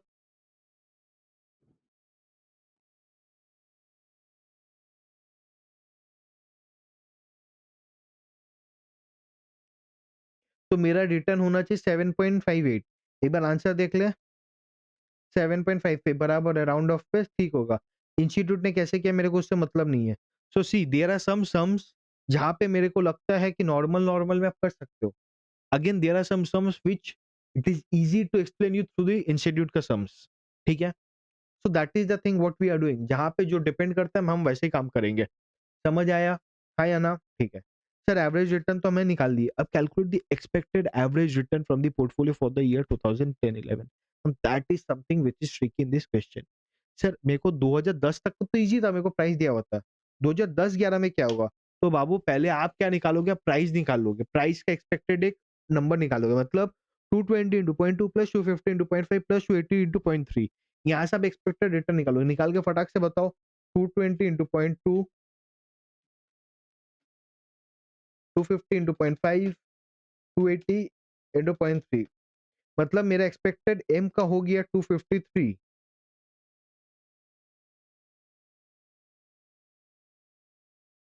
253 बराबर। मेरे को क्या बोला था, मेरा जो डिविडेंड है वो कितना है, एक्सपेक्टेड है 20%। Now this 20% is on upon what, the face value. What is the face value, 100। तो 20 इंटू 100% मतलब 20 बराबर। Now tell me one more thing, sir मैं जो कितना 2000 यहाँ पे जब मैं रिटर्न निकाल रहा हूँ, what what is the cost price I should take, is it 200, is it 220? मैं क्या लूँ, 220 लूँगा ऑब्वियसली, बराबर। क्यों लूँगा? क्योंकि सर मैंने तो पहले तो रिटर्न निकाला, मेरे को 10-11 का निकालने बोला। अगर वो मेरे को बोलता 2009 से 2011 का निकालने का, then I should take 200 versus by 253। But मेरे को बोला 2010 से 2011 मतलब 1 अप्रैल 2010 टू 31 मार्च 2011 का रिटर्न क्या है? सर आप इतना ये डिटेल में क्यों बोल रहे हो? Because this is an institute and you never know what is this. आज छोटा-सा 2010 की जगह 2009 अगर रहता, आप ही मेरे को बोलो क्वेश्चन घूम नहीं जाता, है ना? So how to utilize this, जब आप 15 मिनट हमें मिलता है, so these are the some things which you have to keep in mind whenever you get 15 minutes before the exam, ठीक है? प्लीज़ मेक श्योर कि आप उसमें प्रॉपर्ली एकदम 100% उस पे रिवाइज़ करो। मतलब क्वेश्चंस को अच्छे से देखो, ठीक है? इसके लिए आपको क्या करना, when you are revising right now, you have to make sure कि you have a habit of reading the questions very fast. अभी तो मैं एक-एक लाइन समझा-समझा के करो, it is taking time. But normally क्या करोगे, पहली बार देख लेता हूँ तो second time you have to make it fast. The third time it should be super fast. एक क्वेश्चन अगर आपको अभी 4 मिनट लग रहा है, you have to make sure you read it within 2 minutes and brain में, दिमाग में बैठ जाए। तो आप कब कैसे करोगे, व्हेन फर्स्ट टाइम पे जब कर रहे हो तब दिमाग लॉजिकल एंगेजिंग करके करो। समझ आया what I am trying to say? I am saying कि read the questions as fast as possible during the 15 minutes. How you will do that, to make a habit of it, start reading the question मतलब बहुत जल्दी-जल्दी during the preparation stage only. समझ आया? Sir is it helpful? Yes it is helpful. These are the small tricks which will make you helpful. ठीक है? तो मेरे को निकालना है, अब मेरे को क्या था, तो मेरा 253 मेरे को एक्सपेक्टेड है। मेरे को ₹220 में मैंने लगाया, तो ₹33 मैंने कमाया, 33 प्लस डिविडेंड था 20, तो ₹53 आई अर्न और अपॉन 220। That is 24.09। एम का मैंने 24.09% कमाया। वैसे ही आप एन का निकाल लोगे and the weighted average same निकालोगे जैसे 2010 में निकाला। Advise X Company Limited of the competitive risk into investments by calculating the standard deviation each case। मेरे को बोला दोनों का मेरे को रिस्क कंपेयर करो। How with the help of calculating the standard deviation. तो स्टैंडर्ड डेविएशन भी निकाल देंगे। तो अभी यहाँ पे देखो 24.09 ऐसे करके 18.02 आ गया। मतलब next year I will earn 18.02% बराबर। अब स्टैंडर्ड डेविएशन निकालो। स्टैंडर्ड डेविएशन कैसे निकालेंगे? मेरे को एक्सपेक्टेड मार्केट वैल्यू दिया हुआ है, एक्सपेक्टेड गेन पता है मेरे को, कैसे होगा? ये कब का निकालने बोला? आप 2010-11 का ही निकालोगे। तो 2010 में मेरा प्राइस कितना था? 220 था एम। तो अगर अगले साल भी 220 हो गया तो मेरे को कोई फायदा हुआ क्या? प्राइस नहीं। 250 हो गया तो 30 रुपया फायदा, 280 हो गया तो 60 रुपया। डिविडेंड कितना मिला? सेम ही है। तो टोटल मेरे को एक्सपेक्टेड यील्ड कितना है? 0 + 20 20, 30 + 20 50, 60 + 20 80 बराबर। अब मेरे को प्रोबेबिलिटी फैक्टर दिया हुआ था, तो मेरे expected yield into probability, expected into probability मतलब मेरे एक्सपेक्टेड रिटर्न इज 53। ठीक है। डेविएशन स्टैंडर्ड डेविएशन कैसे निकालोगे आप? मेरा जो भी रिटर्न आया, ठीक है, माइनस माई एवरेज। तो एवरेज मेरा 53 है बराबर। एवरेज कितना है मेरा? 53। तो 20 माइनस 53, 33, 20 50 माइनस 33, सॉरी 50 माइनस 53 मतलब कॉलम ये और ये मतलब 1 माइनस 2 3, ये 3 अगर पकड़े 1 माइनस 3, सॉरी सॉरी 1 माइनस 53 मतलब 20 माइनस 53, 50 माइनस 53, 80 माइनस 53। ये करके हमने स्टैंडर्ड डेविएशन निकाला। इसका स्क्वायर रूट 33 का स्क्वायर रूट, 3 का स्क्वायर रूट, 27 का स्क्वायर रूट। अब क्या करेंगे? इसका इंटू प्रोबेबिलिटी 0.2 इंटू इसका प्रोबेबिलिटी ये इतना। तो ये मेरा हो गया वेरिएंस निकल गया। इसका स्क्वायर रूट करोगे तो आपको निकल जाएगा standard deviation of M. Same चीज आप स्टैंडर्ड डेविएशन ऑफ एन वैसे निकालोगे बराबर। प्रोबेबिलिटी ऑल्टरनेटिव छोड़ दो। समझ आया क्या ये क्वेश्चन? बाबू क्वेश्चन समझ आया? क्वेश्चन नंबर 32 कैसे करना है, हाँ या ना? हाँ सर समझ आया। अब हम करेंगे क्वेश्चन नंबर 35। क्वेश्चन 35 क्या बोलता है? Ramesh wants to invest in stock market, he has got the following information about individual securities. उसको मन है इन्वेस्ट करने का, उसने सीए कंप्लीट किया है, अब उसको मन हो रहा है। उसके पास 6 पोर्टफोलियो है। मार्केट इंडेक्स वेरिएंस इज 10%, मतलब जो मेरा मार्केट इंडेक्स है उसका स्टैंडर्ड डेविएशन 10% बोला है, रिस्क रेट ऑफ रिटर्न 7% बोला है। What should be the optimum portfolio assuming no short sales, मतलब आपको शॉर्ट सेलिंग करना अलाउड नहीं है। तो मेरे को मेरा ऑप्टिमम पोर्टफोलियो क्या होगा ना, यहाँ पे हम जो निकालेंगे that we will calculate with the help of वो जो सी वाला जो फॉर्मूला बहुत गंदा वाला। ठीक है, बेसिकली ये मेरे को पूरा ऑप्टिमम पोर्टफोलियो निकालने। ऑप्टिमम पोर्टफोलियो जब हमको निकालने बोलेगा मतलब हमको वेट निकालना है कि भाई पहले तो आप ये मेरे को बताओ इसमें क्या होता है। ऑप्टिमम पोर्टफोलियो जब मेरे को निकालने बोलता है, मेरे को दो चीज निकालना होता है। पहले तो ये मेरे को बताओ कि कौन से पोर्टफोलियो में कौन से सिक्योरिटीज में लगाना है। 6 सिक्योरिटी में लगाना है, 1 में लगाना है, 2 में लगाना है, 3 में लगाना है, 5 में लगाना है, फिर कैसे लगाना है ये बताओ। ये बताने के बाद आप मेरे को वेट बताओ कि भाई किसमें कितना लगाना है वो निकालना है। Question number 35 is very important. ठीक है, हम आंसर देख के ही करेंगे but question number 35 is very important. कैसे है? पहले तो मैं क्या निकालूंगा? ट्रेनर रेशियो निकालूंगा। ठीक है, एक्सेस रिटर्न टू बीटा कैसे निकालूंगा? मेरे को रिटर्न दिया हुआ है, एक्सपेक्टेड रिटर्न, मेरे को आरएफ भी दिया हुआ है 7%। तो मेरे को RM minus RF, RI minus मतलब एक्सपेक्टेड रिटर्न माइनस आरएफ निकालूंगा। That is 15 minus 7, 12 minus 7, 10 minus 7, 9 minus 7, 8 minus 7, 14 minus 7। Sir बहुत सुपर फास्ट जा रहे हो भाई, अभी तो हम वही है राजधानी पकड़े हुए हैं या दुरंतो पकड़े हुए हैं। हमें अभी क्या करना है? बुलेट ट्रेन पकड़ना है। ठीक है, that is only the meaning of fast track revision series. मैं ऐसे ही लेट चलो पोर्टफोलियो में I am giving it more. ठीक है, बिकॉज और व्हाई आई डिडंट गिव 3 घंटे का, because that would be too much उसमें के लिए। ठीक है, सो हम खाते हैं। ठीक है, तो पहले हम क्या करेंगे? हाँ, तो पहले हम are I minus R F निकालें और उसको बीटा से डिवाइड कर देंगे। मतलब पहले ट्रेनर रेशियो निकालेंगे, फिर जिसका हाईएस्ट ट्रेनर रेशियो होगा उसके हिसाब से रैंक करेंगे। मतलब ये 6 में जिसका भी हाईएस्ट ट्रेनर रेशियो का, पहले किसका है? ये 1 है, ये सेकंड है, ये थर्ड, फोर्थ, फिफ्थ, सिक्स। इसके हिसाब से मैं मार्किंग करूंगा।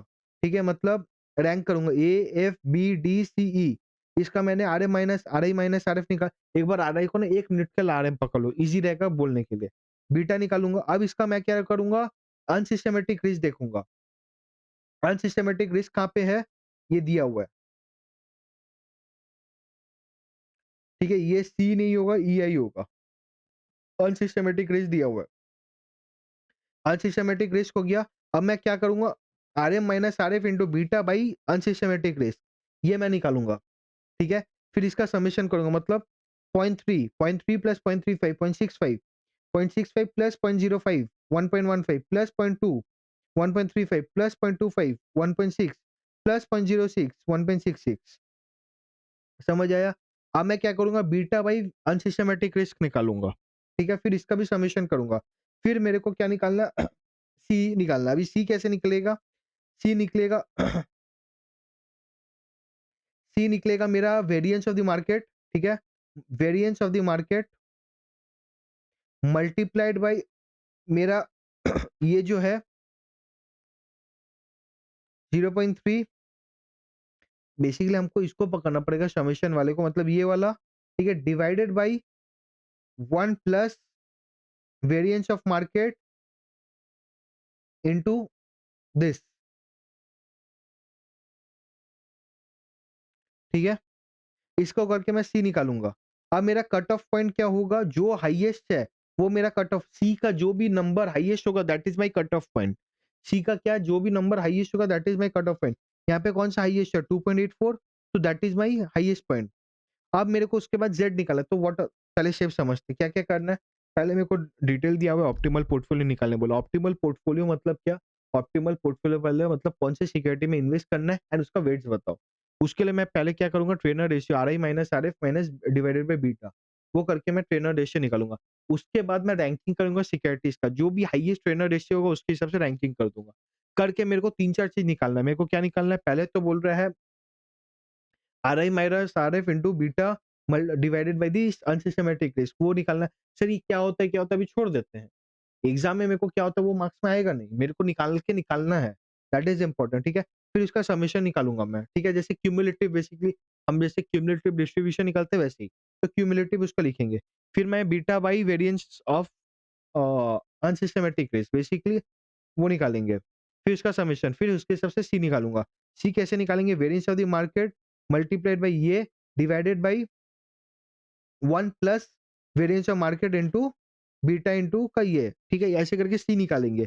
अब सी जिसका हाईएस्ट होगा वो मेरा कट ऑफ पॉइंट होगा। फिर मेरे को जेड निकालना है। जेड क्यों होगा? जेड क्यों होगा बताओ? जेड होगा, ठीक है? अब जेड कैसे निकालेंगे? जेड किसका निकालेंगे ये देखना है। जेड निकालेंगे जो कट ऑफ पॉइंट आया, ठीक है? उसको वो वाला सिक्योरिटी और उसके पहले का सिक्योरिटी, मतलब ये और ये, इसके नीचे का और मैं नहीं करूँगा। ये हाईएस्ट है मेरा। ठीक है, मतलब ये मेरे को ये दोनों मिला के ये मेरे को हाईएस्ट परसेंटेज ऑप्टिमम पोर्टफोलियो दे रहा है। सर सी क्या होता है? वो होता है जो हम नॉर्मल में क्या करते हैं, हम एक्सेल पे जो दिखाते हैं, लॉजिक दिखाते हैं कि भाई वो फॉर्मूला कैसे निकलता है, वो हम करते हैं। बट अगर अभी हम देखेंगे, it will take some time, समझो। अगर आज अभी हम समझने बैठे सी क्या होता है, सर लॉजिक क्या है, always there is a logic. हम क्या करें, यहाँ पे पहले हम रैंकिंग तो कर दिए, मतलब जैसे रैंकिंग का कैसे यहाँ पे मैं समझाऊँ, मान लो आप टॉप 10 कंपनीज को देख रहे हो, top 10 on the basis of large cap. तो मान लो आप लार्ज कैप के हिसाब से इसको रैंकिंग कर दिए, ठीक है? कि सपोज़ पहले रिलायंस आया, सेकंड टाटा आया, थर्ड ज़ोमैटो आया, फोर्थ एचडीएफसी बैंक आया, ऐसे करके आप रैंकिंग कर दिए। रैंक करने के बाद आप बोलोगे, आप एक वैल्यू निकालोगे, ठीक है? क्यूमुलेटिव वैल्यू जिसको बोलते हैं। ये जो सी है, इसको क्यूमुलेटिव वैल्यू मान लो।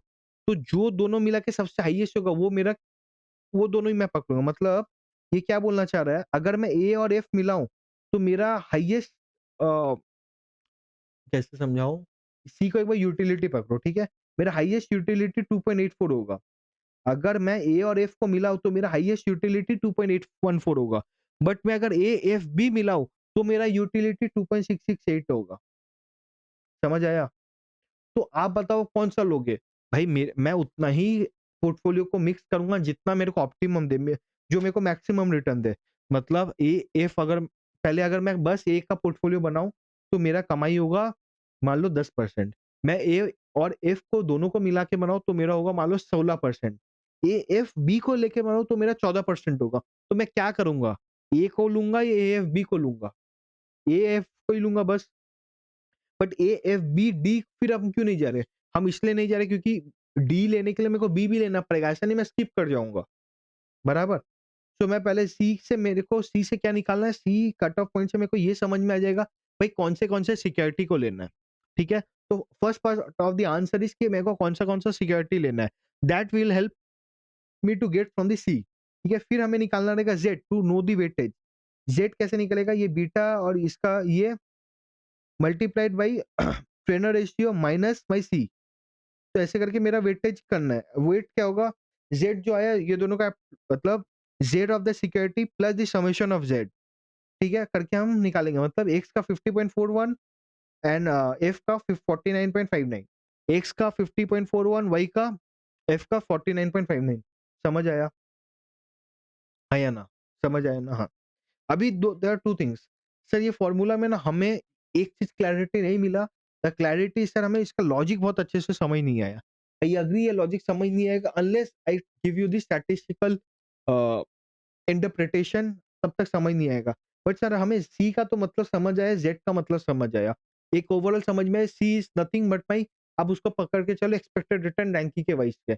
जो रैंक है उसके हिसाब से ही जाना है, मतलब आप स्किप नहीं कर सकते हो। ऐसा नहीं कर सकते हो ए एफ लिए, बी को नहीं लिए, डी को ले लिया, ऐसा नहीं हो सकता है। You have to go by ranking, वो सारे को लेके चलना पड़ेगा। तो मैं कौन से दोनों सिक्योरिटी या 3 या 6 सिक्योरिटी को लूँ, जहाँ से मेरा जो रिटर्न है सबसे मै ऑप्टिमम है। तो बोलता है भाई ए और एफ को लोगे मैक्सिमम रिटर्न देगा। समझ आया इतना? उसके आगे पीछे जो भी फ़ॉर्मूलाज़ है ये सब पूरा याद करना ही पड़ेगा। सी आपको लिख के करना है। अगर आप जितना ही लॉजिक कर लो, ये अगर यही एमसीक्यू होता, तो आई विल नॉट से कि आपको फिर मैं ऐसे नहीं समझाता। सीएफए में हम क्या करते हैं अगर जब ये एमसीक्यूज़ आते हैं, तो हम ये वैसे तो ये है नहीं, बट उससे बड़े-बड़े इक्वेशंस भी जो होते हैं वहाँ पे हम बस लॉजिक समझते हैं ये क्यों हुआ? यहाँ पे अगर हम बहुत अच्छे से लॉजिक समझ भी लेंगे ना, वो हमारा फुलफिल नहीं करेगा रिक्वायरमेंट। हमें यहाँ पे सम को लिख के करना है, प्रैक्टिस करना है। तो what I will suggest is question number 20, 35 को please write and practice as many times as possible. First, second, third division में तीनों में कर लेना। दैट इज़ माय रिक्वेस्ट, ठीक है? अब आपको समझ आया, नहीं आया, this is what I understand, this is the best method at least to understand in the revision वाले क्लास में, ठीक है? क्वेश्चन 38 करें अब? क्वेश्चन 38 क्या बोलता है? Mister Tamarind intends to invest in equity shares of a company the value of which depends upon various parameters as mention में। भाई उसको इक्विटी शेयर्स में इन्वेस्ट करना है, उसका कोई कंडीशंस है। What are the factors? GNP, gross national product, inflation, interest rate, stock market index, industrial production.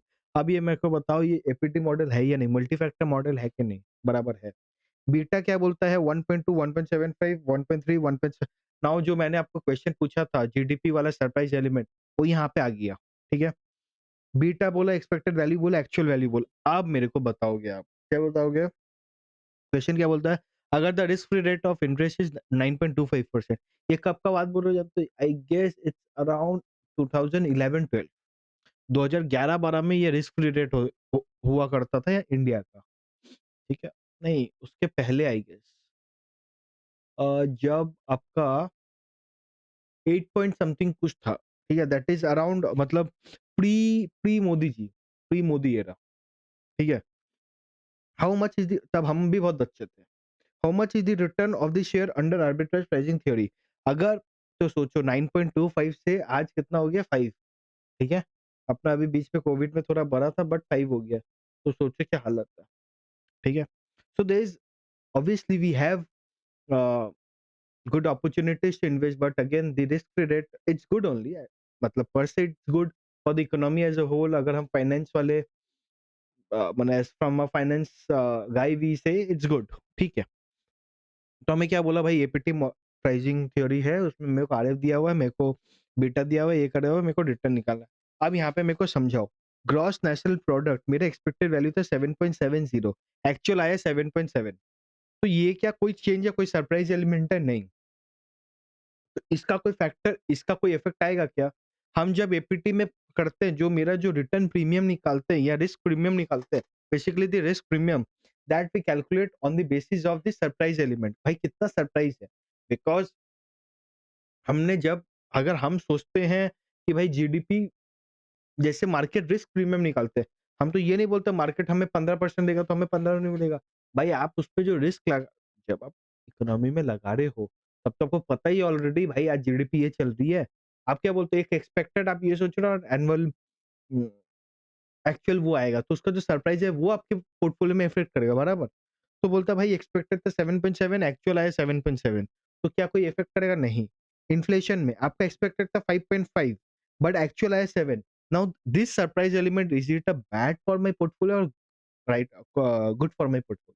Sir obviously bad. अगर इन्फ्लेशन बढ़ेगा तो मेरा एक प्रॉफिट कम होगा, सेल कम होगा, सब कुछ कम होगा। तो मेरे लिए अगर आप ऐसे समझो, अगर इन्फ्लेशन बढ़ेगा तो क्या होगा? महँगाई बढ़ जाएगी, महँगाई बढ़ेगा तो सेल कम होगी, कंज्यूमर्स कम खरीदेंगे, कंज्यूमर्स कम खरीदेंगे तो मेरा कंपनी का प्रॉफिट कम होगा, मेरा प्रॉफिट कंपनी का कम होगा तो मेरा शेयर प्राइस कम होगा, बराबर? तो इन्फ्लेशन क्या बोलता है? इन्फ्लेशन 5.5 से 7 हो गया तो दैट इज़ बैड मतलब मैंने एक्सपेक्ट किया था 5.5 एंड एक्चुअली हो गया 7 दैट इज़ इनकरेक्ट मतलब the surprise is negative for me अगर वो 5 7 की जगह 5 हो जाता दैट वुड बी गुड।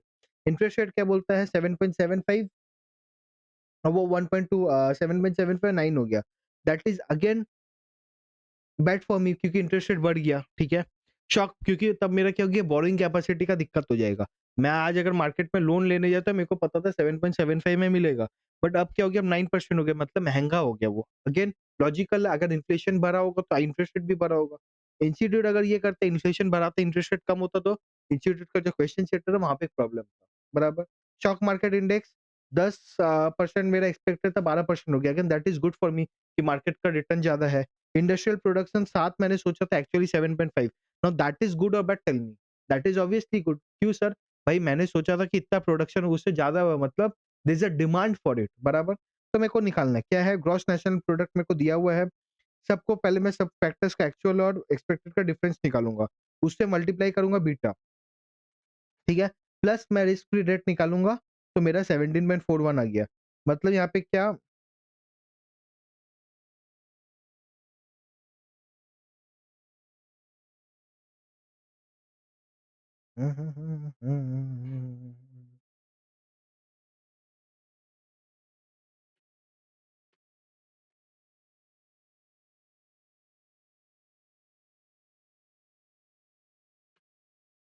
ठीक है? यहाँ पे क्या है, यहाँ पे जो प्लस माइनस हम जो बात कर रहे थे लॉजिकली हम तो सही बात बोल रहे हैं। बट एपीटी में क्या होता है भाई आप यहाँ पे प्लस माइनस करके डिफरेंस निकाल के दिखा दो।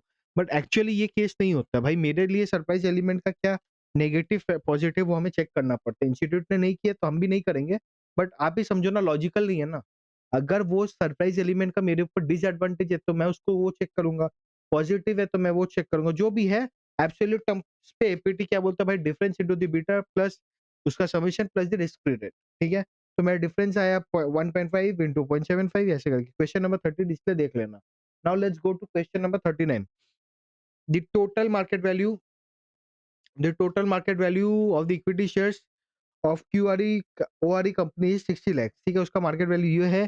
Total value of the debt is 40 lakh तो मेरा टोटल कंपनी का वैल्यू क्या आएगा 60 plus 40 the treasurer estimate that the beta of the stock is currently 1.5 मतलब वो स्टॉक का 1.5 beta and that the expected risk premium on the market is 10% मतलब MRP जो मेरा मार्केट रिस्क प्रीमियम है वो 10% है।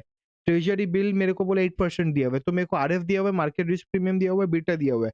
What is the beta of the companies existing portfolio of assets तो मेरे को बेसिकली मेरे को क्या बोला है ना मेरा जो the treasurer estimate the beta of the stock is currently 1.5% मतलब ये जो स्टॉक है इसका बीटा मेरे को दिया हुआ है अब मेरे को एसेट का बीटा निकालना है basically. Beta of the asset क्या होता है beta of the equity multiply by उसका value plus beta of the debt, ठीक है? तो क्या होगा बीटा ऑफ द एसेट क्या आएगा beta of the equity plus beta of value plus beta of the debt. अभी डेट का बीटा जैसे नहीं दिया हुआ हम बोल रहे हैं कि वो रिस्कलेस है। हम लोग ये कंसीडर करें, ठीक है? Illogical again but we are considering as question में डेटा इज मिसिंग। ठीक है, डेटा दिया नहीं बेसिकली। तो हम क्या करेंगे 1.5 इंटू मेरा डेट कितना था 60 मेरा वैल्यू कितना था 60 प्लस 40 दैट इज़ 100 तो आगे उससे, ठीक है? अब क्वेश्चन 2 क्या बोला estimate the company's cost of capital and the discount rate for an expansion of the present business. Cost of capital निकालना और मेरे को क्या बोला discount rate. If only equity is used to finance the expansion, the cost of capital for discounting company's expansion business shall be computed as RF plus beta of the asset into market risk return मतलब 8% plus मेरा जो beta है 0.9 into 10% and overall cost of capital will be 17%. Alternatively, if funds or expense are raised for in the same proportion as the existing, तो यहाँ पे 2 तरीका से निकाला गया, ठीक है? एक तो बोला कि भाई आपका जो बेसिकली मेरे को कॉस्ट ऑफ कैपिटल डिस्काउंटेड निकालना है, तो वो मैंने एक चीज़ सोचा। पहले मैंने सोचा कि भाई ठीक है, जो पूरा इक्विटी से करूँ और सेकंड मैंने सोचा जो आज एक्जिस्टिंग है मतलब 60-40 जो रेशियो है, उसके हिसाब से करूँ, तो दोनों के हिसाब से आप करके देख लोगे, ठीक है? तो क्वेश्चन नंबर 39 का लॉजिक समझ में आया, आंसर समझ आया, हाँ या ना? तो हम दोनों से निकाल सकते हैं। अब आप बोलोगे सर दोनों निकाले क्या? आई वुड सजेस्ट कि जो हमारा एक्जिस्टिंग कैपिटल स्ट्रक्चर है उसके हिसाब से निकाल के बता दो। हमारा एक्जिस्टिंग स्ट्रक्चर 60-40 था उसके हिसाब से निकाल के बता दो। Nothing to worry about it, ठीक है?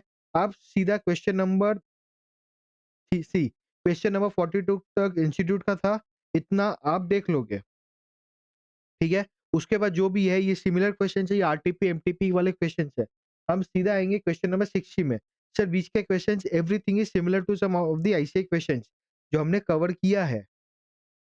हमने सब कवर किया बाबू, सब कवर किया। क्वेश्चन नंबर 60 में आते हैं, mock test paper 2 May 25 question number 1 है। KLM Limited is considering taking up one of the projects, Project K and Project S. Both the projects having same life require same life, सब दोनों का life same है, मतलब अगर 5 साल है तो 5 ही साल है दोनों का। Required equal investment of 80 lakh each, मतलब दोनों प्रोजेक्ट का 80 लाख करके है। Both are estimated to have almost the same yield, दोनों का यील्ड भी सेम है। As the company is new to this type of business, the cash flow arising from the project can not be estimated with certainty. जैसे कि ज़ोमैटो, जैसे कि स्विगी, जैसे कि Lenskart, these are the new businesses. इनका अ, वो नहीं है सही, क्या नाम है? इनका कैश फ्लोज़ आप वो नहीं कर सकते हो, प्रेडिक्ट नहीं कर सकते हो सर्टेनिटी के साथ। क्यों सर? बिकॉज़ भाई बहुत सारे फैक्टर्स इन्वॉल्वमेंट है। अभी let's talk a minute side में कि आईपीओ मान लो जो ये लेंसकार्ट वाले का जो आईपीओ का वैल्यूएशन आ रहा है, do you think it is justified? मैंने लास्ट बात भी बात किया था। हम अगर पोर्टफोलियो मैनेजमेंट चैप्टर को समझे, ठीक है? भाई ये मेरे पोर्टफोलियो में तो होना ही नहीं चाहिए। कोई इतना रिस्क वो टेकर नहीं है। मैं क्यों मैंने जो कल भी बोला था कि 10 साल बाद आपका क्या होगा, मैं उसके लिए आज आपको प्रीमियम क्यों दूँ? फिर कल क्या होगा आपके लिए? जैसे कि कोटक के नीलेश शाह ने जो मैनेजर जो क्या नाम है उनका? नीलेश शाह ही है कोटक के। उस उन्होंने सही बात बोला था। मार मतलब मार्केट हो सकता बढ़े, ठीक है? But the P is also important. Price earnings आज जितना हायर है अ, मतलब उन्होंने आईपीओ इसके लिए नहीं बोला था, लेंसकार्ट के लिए जनरली निफ्टी के लिए उन्होंने समझाया था एक इंटरव्यू में। तो द पॉइंट इज़ प्रैक्टिकली ना आप अगर चाहोगे भाई मेरा एब्सर्ड मतलब हो सकता है सब इकोनॉमी बढ़ी है, सब बढ़ी है। मेरा मार्केट ही नहीं बढ़ेगा अगर आज हायर पीई में दे दिया, समझो। आज अगर 50 पीई में ट्रेड करे कोई स्टॉक, ठीक है? मान लो लेंसकार्ट 50 में कर रहा है। अब वो बोल रहा है मैं प्रीमियम में ट्रेड लेना चाहता हूँ बिकॉज़ अब भाई मैं 10 साल बाद तेरे को कुछ अच्छा करके दूँगा। बट 10 साल बाद जब आप दोगे तब अगर पी 20 गिर गया तो मेरा तो वैल्यू नहीं क्रिएट हुआ मेरे लिए। पॉइंट ये है। मेरा पॉइंट है, आप मेरे लिए आप हो सकता है लेंसकार्ट में बिज़नेस अच्छा करो, मेरे लिए वैल्यू क्रिएट नहीं हुआ ना आज। That is important. तो मेरा वैल्यू क्रिएट करने के लिए आपको फिर वो जो माने सिंथेटिक वैल्यूएशन आपको वो बनाना पड़ेगा, इन्फ्लेट करके वैल्यूएशन दिखाना पड़ेगा। फिर आपको ऐसा कुछ फिर आपको एक टोपी देना पड़ेगा, भाई अगले 10 साल में मैं कुछ करने वाला हूँ। To make that P justifiable आप you have to every company has to make the P justifiable बराबर। अगर आप जस्टिफाई नहीं कर पाओगे कोई भी चीज़ को कैसे उसको सस्टेन करोगे? दैट इज़ नॉट सस्टेनेबल, ठीक है? So this is the things मतलब as a CA we should always look for भले ही आप फाइनेंस के स्टूडेंट रहो आफ्टर क्लियरिंग सीए भले ही आप टैक्स में जाओ ऑडिट में जाओ कहीं पे भी जाओ but this are the things we have to look for ये सब चीजें हम सीएफए में सीखते हैं so this are some things which is very important as an edu मतलब एज एन क्या बोलते हैं as a educated human being मतलब अगर हमें पता है हम क्यों लगाएंगे वहां पे short term, long term panic मतलब यूफ़ोरिया कुछ भी हो, हम पैसा नहीं लगाएँगे उसमें। लॉजिकल ही नहीं है ना, आप समझो। आप कुछ भी बोल के कुछ भी ले जाओगे क्या? अगर आप ऐसा व you can't compare Titan versus Lenskart again that is a totally different thing. Titan का चीज़ ही अलग है, टाइटन के कस्टमर्स ही अलग है and there are something else मतलब सब कुछ का अलग एक क्या बोलते हैं रिक्वायरमेंट होता है, ठीक है? अब जैसे आप मान लो उबर, ओला ये सब कोई का कुरियर सर्विस है, ठीक है? मतलब आप जब ट्रांसफर करते हो। बट अगेन वी डिपेंड करता है हम किससे यूज़ करते हैं। ओला, उबर में भी mostly most of the customers in area belt, जैसे मुंबई में क्या होता है, उबर यूज़ होता है। ठीक है? कर्नाटका में भी Uber is mostly used. So these are the things which we look for, मतलब आप हो सकता है आपके भी वही चीज़ें हों, but there will be always a pocket customer, बराबर? सो दैट इज़, मतलब there are some things which are absurd. I feel it at least. I don't know what you guys feel, but I feel it is very absurd, वो valuation, the method it is using, and वो जो आके बोल रहे हैं, मतलब पीयूष जी जो आके बोल रहे हैं, आई don't know what he is talking about, मैं ये करूंगा वो करूंगा वैल्यू होगा। भाई मेरे को सीधा पता है, मैं तेरे पर 100 रुपया लगा रहा हूँ, मेरे को 120 कैसे आएगा? मेरा ये कंसर्न है। मेरे को मतलब नहीं है आप किसको किसको वैल्यू करके दोगे, आप इकोनॉमी में क्या अच्छा करो, क्लाइमेट गोली मारो, आज क्या करो ये बताओ। करेक्ट है ना? आप भाई मैं खुद का पैसा लगा रहा हूँ, फिर मैं उस हिसाब से काम करूँगा ना। आप क्लाइमेट के लिए ये करोगे, वो करोगे, इंडस्ट्री ऐसी होगी, वैसी होगी, मेरे को ये सब नहीं चाहिए। मेरे को चाहिए भाई, मैं आपके पास ₹100 लगाऊँगा, 120 कैसे बने, मैं वो कंपनी में लगाऊँ। जस्टिफाएबल है कि नहीं, मैं वो देख के लगाऊँगा। बराबर? तो मतलब आई don't know what he is thinking of, but ठीक है। As the company is new to this type of business, the cash flow arising from the projects cannot be estimated. बराबर है? With certainty. Again, certainty से आप नहीं कर सकते, uncertain हो, बिकॉज़ स्टार्टअप्स के वैल्यूएशन में हमने कहाँ देखा स्टार्टअप का valuation? A, okay, it will come, ठीक है। An attempt was therefore made to use probability to analyze the pattern of cash flow from other projects, मतलब दूसरे प्रोजेक्ट से during the first year of operations, मतलब दूसरे project का cash flow का probability लेके हम काम करेंगे। This pattern is likely to continue during the life of this project, the result of the analysis are as follows. उसके हिसाब से मेरे को एनालिसिस दिया हुआ है। प्रोजेक्ट के का कैश फ्लो दिया हुआ है, व्हाट इज द प्रोबेबिलिटी, मतलब 11 लाख होने का प्रोबेबिलिटी इज 10%, 13 लाख होने का प्रोबेबिलिटी इज 20%, 15 का 40%, ऐसे करके calculate variance, standard variance, coefficient of variance for both the project. Same चीज है, मीन रिटर्न जैसे निकालते हैं वैसे करेंगे। एक्सपेक्टेड नेट कैश फ्लो निकालो प्रोजेक्ट के का, हमने निकाल लिया। अब मेरे को वेरिएंस कैसे निकालेगा, स्टैंडर्ड वेरिएंस जैसे करेंगे क्या, मेरा इसका एवरेज जो आया, मतलब मेरा एक्सपेक्टेड नेट कैश फ्लो 15 है, मतलब 11 माइनस 15 का स्क्वायर, 13 माइनस 15 का 15 माइनस 15, 17 माइनस 15, 19 माइनस 15, इसका स्क्वायर करके वेरिएंस निकालेंगे। सेम चीज प्रोजेक्ट टेस्ट का भी करेंगे। फिर हम कोएफिशिएंट ऑफ वेरिएंस निकालेंगे। नाउ व्हेन जो मेरा क्वेश्चन था पहले वाले में, जो रिस्क वाला हम क्वेश्चन निकाले थे, हमें पता है अगर 2 स्टॉक दिया हुआ है, इसमें रिटर्न ज़्यादा दूसरे वाले का, उसका रिस्क कम है, तो वो पकड़ेंगे। बट अगर मान लो रिटर्न भी ज़्यादा, रिस्क भी ज़्यादा, जैसे बी वाला में था, 30-40 कुछ तो एक एग्जांपल था। तो अगर वो है तब हम क्या करेंगे? Then we will calculate the coefficient of variation. Standard deviation by mean करेंगे। जिसका जिसका ज़्यादा होगा, वो ज़्यादा रिस्कियर है। मतलब अगर वो जैसे एपी में अगर बी का ज़्यादा होता तो बी रिस्कियर होता। उसमें जनरली क्या होता है ना, ए का कम होता है, मतलब बी का ही ज़्यादा होता है। इसका रिटर्न एंड रिस्क ज़्यादा होता है। ठीक है? क्वेश्चन नंबर 60 समझ में आया? Now let's go to question number 62। बोला on the basis of the given information mister X L Y want to create a portfolio equally as risky as the market and is having 20 lakh to invest. तो उसके पास एक portfolio है, उसको बनाना है, and उसके लिए 20 लाख रुपए है पैसा लगाने को। The assets are given below, stock A B C debenture. Investments what he has done is investments only, your data is given for A and B, मतलब 4 lakh and 5 lakh, beta is given for each and every stock A B C and debenture. How do you recommend and interpret the risk scenario and investment in all the scenarios? यहाँ पे 2-3 question बहुत अच्छे से, ये question को बहुत अच्छे से देखो। On the basis of given information, Mr. XLY want to create a portfolio equally as risky as the market. Equally as risky as the market. Then this line is very important. मेरे को क्या बोला, हम normally क्या करते हैं, Nifty 50 का जो रिटर्न उससे कम या ज्यादा ही करते हैं नॉर्मली। ये क्या बोलता है, भाई निफ्टी 50 जितना रिस्की है ना, मैं वही रिस्कीनेस से मेरा पोर्टफोलियो बनाना चाहता हूँ। अगर निफ्टी 50 10% रिस्की है, मेरा पोर्टफोलियो भी 10% रिस्की होना चाहिए। तो मेरे को क्या पता है beta of the market generally क्या होता है, 1 होता है, बराबर, हमें पता होता है। तो मेरा पोर्टफोलियो का भी बीटा क्या होएगा, अगर मेरा रिस्कीनेस सेम होगा, बीटा मेरा 1 होगा, बराबर है। अभी मेरे को ये डेटा दिया हुआ है। अब हम आगे बात करते हैं, क्या बोलता है हाउ डू यू सर, तो अभी मेरे को पहले क्या निकालना, how do you recommend and interpret the risk scenario and investment interpret करना है। तो पहले मेरे को 2 चीज़ निकालना है, सी और डी का वेट निकालना है। तो मेरे को टोटल कितना था, 20 लाख रुपया लगाना था, तो टोटल ये वेट है 1, ठीक है? उससे 9 लाख रुपया लग गया है, तो मेरे को 11 लाख कहाँ लगा है वो देखना है। अगर मैं मान के चलूँ, तो पहले मैं वेट एक कितना है 4 लाख बाई 20 निकाल लूँगा 20%, बी का निकाल लूँगा 25%। तो ए और बी मिला के मैंने कितना लगा दिया 45%। तो सी और डी में कितना बचेगा 55%, यही होगा। तो मेरे को पता है सी और डी मिला के 55% है। अब मैं क्या करूँगा, मैं बीटा मेरे को पता है सबका, ठीक है? एंड मेरे को पता है beta of the overall portfolio will be 1 because it is saying market के जैसा रिस्की होना चाहिए। मतलब तो 0.45 इंटू मतलब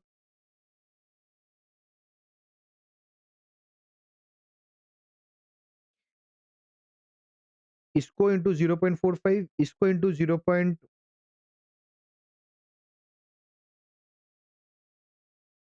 इसको इंटू 0.2 इसको इंटू 0.25 और ये दोनों मिला के मेरे को बोला था 0.55 होगा बराबर। तो हम क्या करेंगे नॉर्मल इक्वेशन में पुट करेंगे मतलब weight of A, weight of B, weight of C, weight of D, ठीक है? तो वेट ऑफ डी तो 0 हो जाएगा बिकॉज़ इसका बीटा 0 है, तो इसका कोई वेट ही नहीं पकड़ेंगे यहाँ पे। तो यहाँ से वेट का सी निकल जाएगा।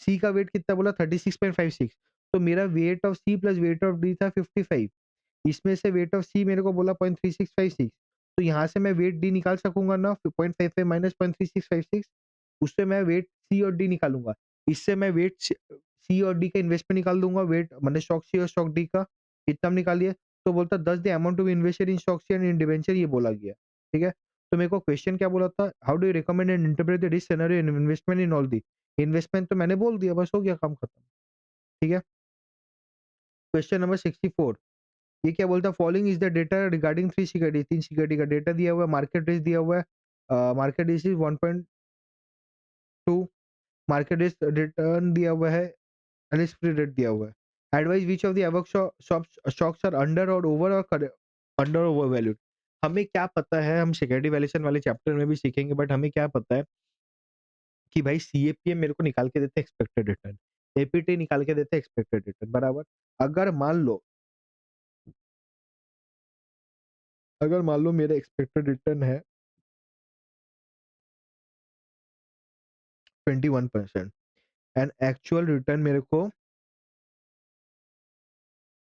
देता है 17.5% कौन दे रहा है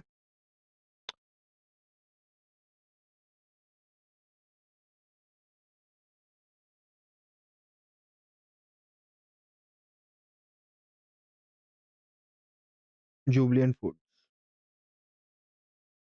ठीक है जुबलियन फूड्स का एक्सपेक्टेड मैं देखा ठीक है एज पर दी सीएपीएम मॉडल मैंने लगाया तो मेरे को लगा 21% कमाई होना चाहिए बट एक्चुअली वो कमाई करके मेरे को दे रहा है 17.5% तो क्या हो रहा है मेरे को अगर मैंने 1 लाख रुपया लगा के रखा है जुबलियन फूड में एक्सपेक्टेड था मेरा 21% बट मेरे को कमाई करके दिया 17.5% तो मेरे को ये क्या अंडर परफॉर्म करके दिया क्या आउट परफॉर्म करके दिया सर अंडर परफॉर्म करके देखिए क्यों बिकॉज मैं सोचा था कि 100 रुपया 121 मतलब आई थॉट कि 100 रुपया का मैं लगाऊंगा वो 121 बन जाएगा बट मैंने 100 रुपया जो लगाया वो 117 रुपया 15 50 पैसा बना तो ये अंडर परफॉर्म करके दिया तो ये स्टॉक को मैं रखूं या नहीं रखूं मेरे को नहीं रखना चाहिए इसको सेल कर देना चाहिए थियोरेटिकली ये करेक्ट है प्रैक्टिकली क्या होता है मेरे को ये सेल करना चाहिए only given I have a good opportunity to invest जो कि practical nature see my purpose is not only to make you understand the concept my concern is also to make you the practical aspect of the explain to explain also now there's some things which have to be made clear there's some things which before the exam is nothing to be understand जैसे सी वाला था वहाँ पे formula याद करना था जो beta by अनसिस्टेमेटिक उसका नाम क्या होता है वो हमें जानना it's not important right now ठीक है सीएपीएम सर ये भी जानना ज़रूरी है, बाबू ये भी इतना इम्पोर्टेंट है बट लॉजिकली कभी जानना ज़रूरी हो जाता है, ठीक है? बिकॉज़ एमसीक्यूज़ अगर आ गए अंडर परफॉर्म, आउट परफॉर्म वाला तो आपको ये दिमाग में रह जाएगा, ठीक है? समझ आया? तो ऐसा अंडर परफॉर्म। सेम चीज़ मेरे को ये क्वेश्चन में बोला कि भाई मैं आपको 3 सिक्योरिटीज़ है, तीनों सिक्योरिटी बोलो कि सही से वैलिड है कि नहीं? तो हम क्या करेंगे एक्सपेक्टेड रिटर्न निकालेंगे, एक्सपेक्टेड रिटर्न दिया हुआ एक्चुअल रिटर्न निकालेंगे, फिर करेंगे what will the strategy would you like to recommend वो भी बोला। So to decide which of the security is over under and we need a required rate of return using CAPM. तो CAPM के हिसाब से निकालेंगे। पहले हम क्या करेंगे बीटा निकालेंगे। निकाल लिया। बीटा निकालने के बाद हम CAPM के हिसाब से रिटर्न निकालेंगे। अब मेरे को क्या बोला स्टॉक का रिटर्न बोला ही था 17 पॉइंट ये मैंने निकाला एक्सपेक्टेड रिटर्न मेरे को बोला था 19 हाँ, तो ये था मेरा एक्सपेक्टेड रिटर्न ठीक है? ये मेरा है रिक्वायर्ड रिटर्न या फिर एक्चुअल रिटर्न मान लो। ठीक है? रिक्वायर्ड रेट ऑफ रिटर्न इसको एक्चुअल रिटर्न मान लेते हैं। तो ये क्या हुआ? आप 17.75 सोचे थे, वो अंडर वैल्यूड 13.5, 12.25। तो जो अंडर वैल्यूड है उसको ऑब्वियसली बाई, जो करेक्टली वैल्यूड है उसको होल्ड, एंड जो ओवर वैल्यूड है उसको सेल। समझ आया क्या? हाँ या ना? ठीक है सर। 65 65 में क्या बोला ना मेरे को, the variance of the funds coefficient of determination of the funds, variance of the fund. हाँ, ये क्वेश्चन अच्छा है। A portfolio managers 3 mutual funds in his portfolio, following details are available. Growth fund, balance fund, regular fund, 3 fund है, उसका average return दिया हुआ, उसका variance दिया हुआ, उसका Sharpe ratio, trainer ratio, yield भी दिया हुआ है। मतलब ये मेरा आरएफ है। मेरे को वेरिएंस ऑफ द पोर्टफोलियो निकालने बोले, वेरिएंस निकालने बोले, मेरे को क्या-क्या दिया हुआ है देखो। मेरे को मेरा नॉर्मल फार्मूला क्या होता है? वेरिएंस मतलब क्या होता है पहले मेरे को बताओ? वेरिएंस मतलब मेरे को स्टैंडर्ड डेविएशन चाहिए। स्टैंडर्ड डेविएशन वहाँ से कहाँ से मिलेगा मेरे को? शार्प रेशियो से मिल जाएगा। RM minus RF into divided by standard deviation. तो मेरे को आरएम पता है क्या? Return of the market? नहीं पता है। ठीक है? मेरे को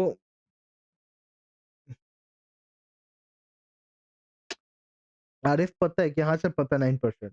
मेरे को शार्प रेशियो पता है क्या? हाँ पता, तीनों फंड का अलग-अलग पता है मेरे को, तो मैं वो बिठा दूँगा। बट मेरे को आरएम नहीं पता है और मेरे को सिग्मा निकालना है। तो यहाँ पे क्या करेंगे ना, हम नॉर्मली इक्वेशन से सॉल्व करेंगे। कैसे देखो, जैसे बोला वेरिएंस ऑफ ग्रोथ फंड का मेरे को यहाँ पे मैं वो निकालूँ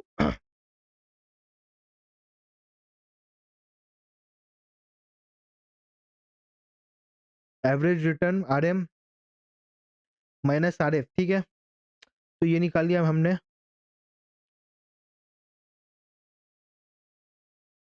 तो बेसिकली ठीक ही है ना, आप ग्रोथ फंड का उसका एवरेज रिटर्न को आप आरएम पकड़ ले रहे हो। अरे हमने तो एक ही बोला ना, ठीक है? हमने we didn't say anything wrong कि भाई आरएम, हमने एवरेज रिटर्न को देखा नहीं था। हम नॉर्मल मार्केट पे देख रहे थे, जो 9% यहाँ पे जो मार्केट पे ये कॉलम पे देख रहे थे। तो we are not doing anything wrong, ठीक है? तो वेरिएंस ऑफ द फंड, तो हर एक का अलग-अलग निकालोगे, ग्रोथ का अलग नहीं, basically with the help of the equation, Sharpe ratio के हिसाब से निकाल लोगे। ठीक है, हमने निकाला। फिर बोला कोएफिशिएंट ऑफ डिटरमिनेशन निकालना है। वो कैसे निकालेंगे? With the help of trainer ratio. क्यों? बिकॉज़ कोएफिशिएंट ऑफ डिटरमिनेशन हम वैसे निकाल लेंगे, ठीक है? पहले हम बीटा निकाल लेंगे। बीटा निकालने के बाद फॉर्मूला है correlation into the correlation, basically the variance standard deviation of the fund into the correlation divided by your variance of the standard deviation of the market. तो उसके हिसाब से हम कोरिलेशन भी निकाल देंगे, कोएफिशिएंट ऑफ डिटरमिनेशन इसका स्क्वायर होता है, बराबर? तो करके निकाल देगा। क्वेश्चन नंबर ना 60, ये कौन सा है? 65, प्लीज मार्क इट। क्वेश्चन 65 को प्लीज मार्क कर लो। मतलब it should be little tricky for you guys. ठीक है, देखो, वेरिएंस ऑफ द फंड निकालने में दिक्कत नहीं होगा, कोएफिशिएंट ऑफ डिटरमिनेशन निकालने में दिक्कत होगा। कोएफिशिएंट ऑफ डिटरमिनेशन का फॉर्मूला क्या होता है? It is equal to R square. It is equal to sir R square, ठीक है? जो भी आया आपका कोरिलेशन, उसका स्क्वायर होता है कोएफिशिएंट ऑफ डिटरमिनेशन। ठीक है? ठीक है। क्वेश्चन 65 के बाद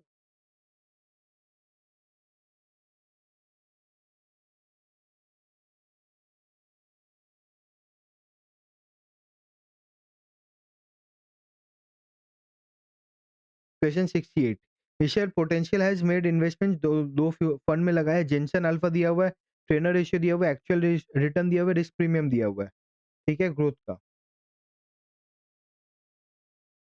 ये भी 0.04 होगा, ठीक है? ये भी 4% है, दिया हुआ है।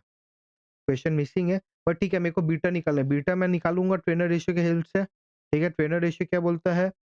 R M minus R F into divided by beta. तो मेरे को बोला 0.7071 को देखो, मेरे को बोला और जेनसन अल्फा क्या था? Actual return minus expected return. तो ये मैं एक्सपेक्टेड रिटर्न मैं बोल सकता हूँ actual return minus Jensen alpha, वैसे करके इक्वेशन में डाल के हम इसको सॉल्व कर लेंगे। समझ आया है या ना? क्वेश्चन नंबर 60, ये क्या बोल रहा हूँ?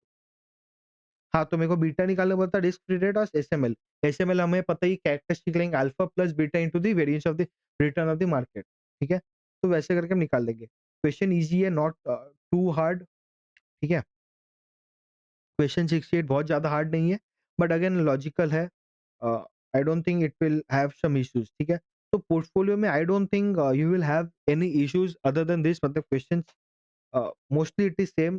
खाली क्वेश्चंस में बस एक प्रॉब्लम है ये सारे पोर्टफोलियो वाले क्वेश्चंस में, सर कौन सा इक्वेशन कब अप्लाई करें वो नहीं समझ आता है। तो बाबू एक चीज है मेरे को जो what I feel it makes life easier is, हम एकदम बेसिक में चल जाएंगे। क्या दिया हुआ है, जैसे अगर बीटा निकालने बोला, बीटा का हमें फॉर्मूला पता, हमें पता है कि दो तरीका से निकल सकता है। एक हो गया मेरा कोरिलेशन जो रिग्रेशन वाला मेथड है, एक हो गया रिग्रेशन, एक हो गया कोरिलेशन मेथड। कोरिलेशन वाला कॉव एक्स वाई वाला मेथड है, एंड रिग्रेशन वाला अल्फा प्लस वाला मेथड है। मैं देखूँगा किसका डेटा जो दिया हुआ है, जो डेटा दिया हुआ है मैं वो अप्लाई कर दूँगा। जैसे बीटा वाला एग्ज़ाम्पल था, सेम कोएफ़िशिएंट ऑफ डिटरमिनेशन, जैसे मेरे को क्या उसका फ़ॉर्मूला पता है, आर स्क्वायर। तो मैं क्या आर दिया हुआ है, नहीं, आर निकालना है। तो आर कैसे निकलेगा वैसे। तो these are the some things which you will do it, ठीक है। मैं अपना just I will give you the numbers of institute का जो मैंने करवाया था, ठीक है? बिकॉज़ 2 क्लास मिलके करवाया था। You have to do it. Question number 1 करवाया, 2 करवाया, 3 करवाया, 5 करवाया, 6 करवाया, 8 करवाया, 11, 13, 15, 21, 26, 32, 35, 38, 39। मेरे बुक का था क्वेश्चन नंबर 60, 62, 64, 65, 67, 68। हमने ये क्वेश्चन्स किया। ठीक है? ये जो सारे क्वेश्चन्स है ना, जितने भी आरटीपी, एमटीपी में क्वेश्चन्स है, मोस्टली वो इनके जैसे similar, obviously I will not say सब रिपीट है, but mostly these are similar. तो मेरा आपको यही अ, रिक्वेस्ट रहेगा, एग्ज़ाम के पहले हो, कुछ भी हो, दिस 39 टू 43 क्वेश्चन जो भी इंस्टीट्यूट का, ये सारे करके जाना, देख लेना। मतलब अभी भी जैसे हम जब क्वेश्चन सिलेक्ट करते हैं ना, सर एग्ज़ाम के पहले कौन से क्वेश्चन्स करें, this you have to mark it. ये आपको मार्किंग करना है कि आपको ये जो 10-15 क्वेश्चन है, 20 क्वेश्चन हमने किए, इसमें से कौन-सा करना है। जैसे सी वाला क्वेश्चन है, ठीक है? मतलब आपको प्रोपोर्शन निकालना, ऑप्टिमम पोर्टफोलियो, वो क्वेश्चंस कम है। रेशियोज़ की हेल्प से क्वेश्चन निकालना है, ट्रेनर रेशियो वगैरह का, तो वो एक क्वेश्चन कर लोगे तो हो जाएगा। वेट्स वाले की, मार्केट रिस्क के वाले, ये क्वेश्चंस एक तरह का कर लो, ठीक है? एंड बीटा वाले क्वेश्चंस कर लो, कोरिलेशन वाला जो भी आपका रिग्रेशन वाला मेथड का इक्वेशन वाले एक क्वेश्चन को पकड़ लो। So these are some of the questions, अगर आप कर लोगे तो आपको लगेगा हाँ भाई मेरे को कॉन्फिडेंस आया। सर पोर्टफोलियो में आप कॉन्फिडेंस आया क्या? आई डोंट फील इसके बाद आपको कॉन्फिडेंस नहीं आएगा। This is the ultimate, what I should say, this is the ultimate fort actually. I think वहाँ पे 2 घंटे, यहाँ पे 1.5 घंटे। तो 2 साढ़े 3 4 घंटे का ये actually total, this is a full fledged good type of revision for portfolio.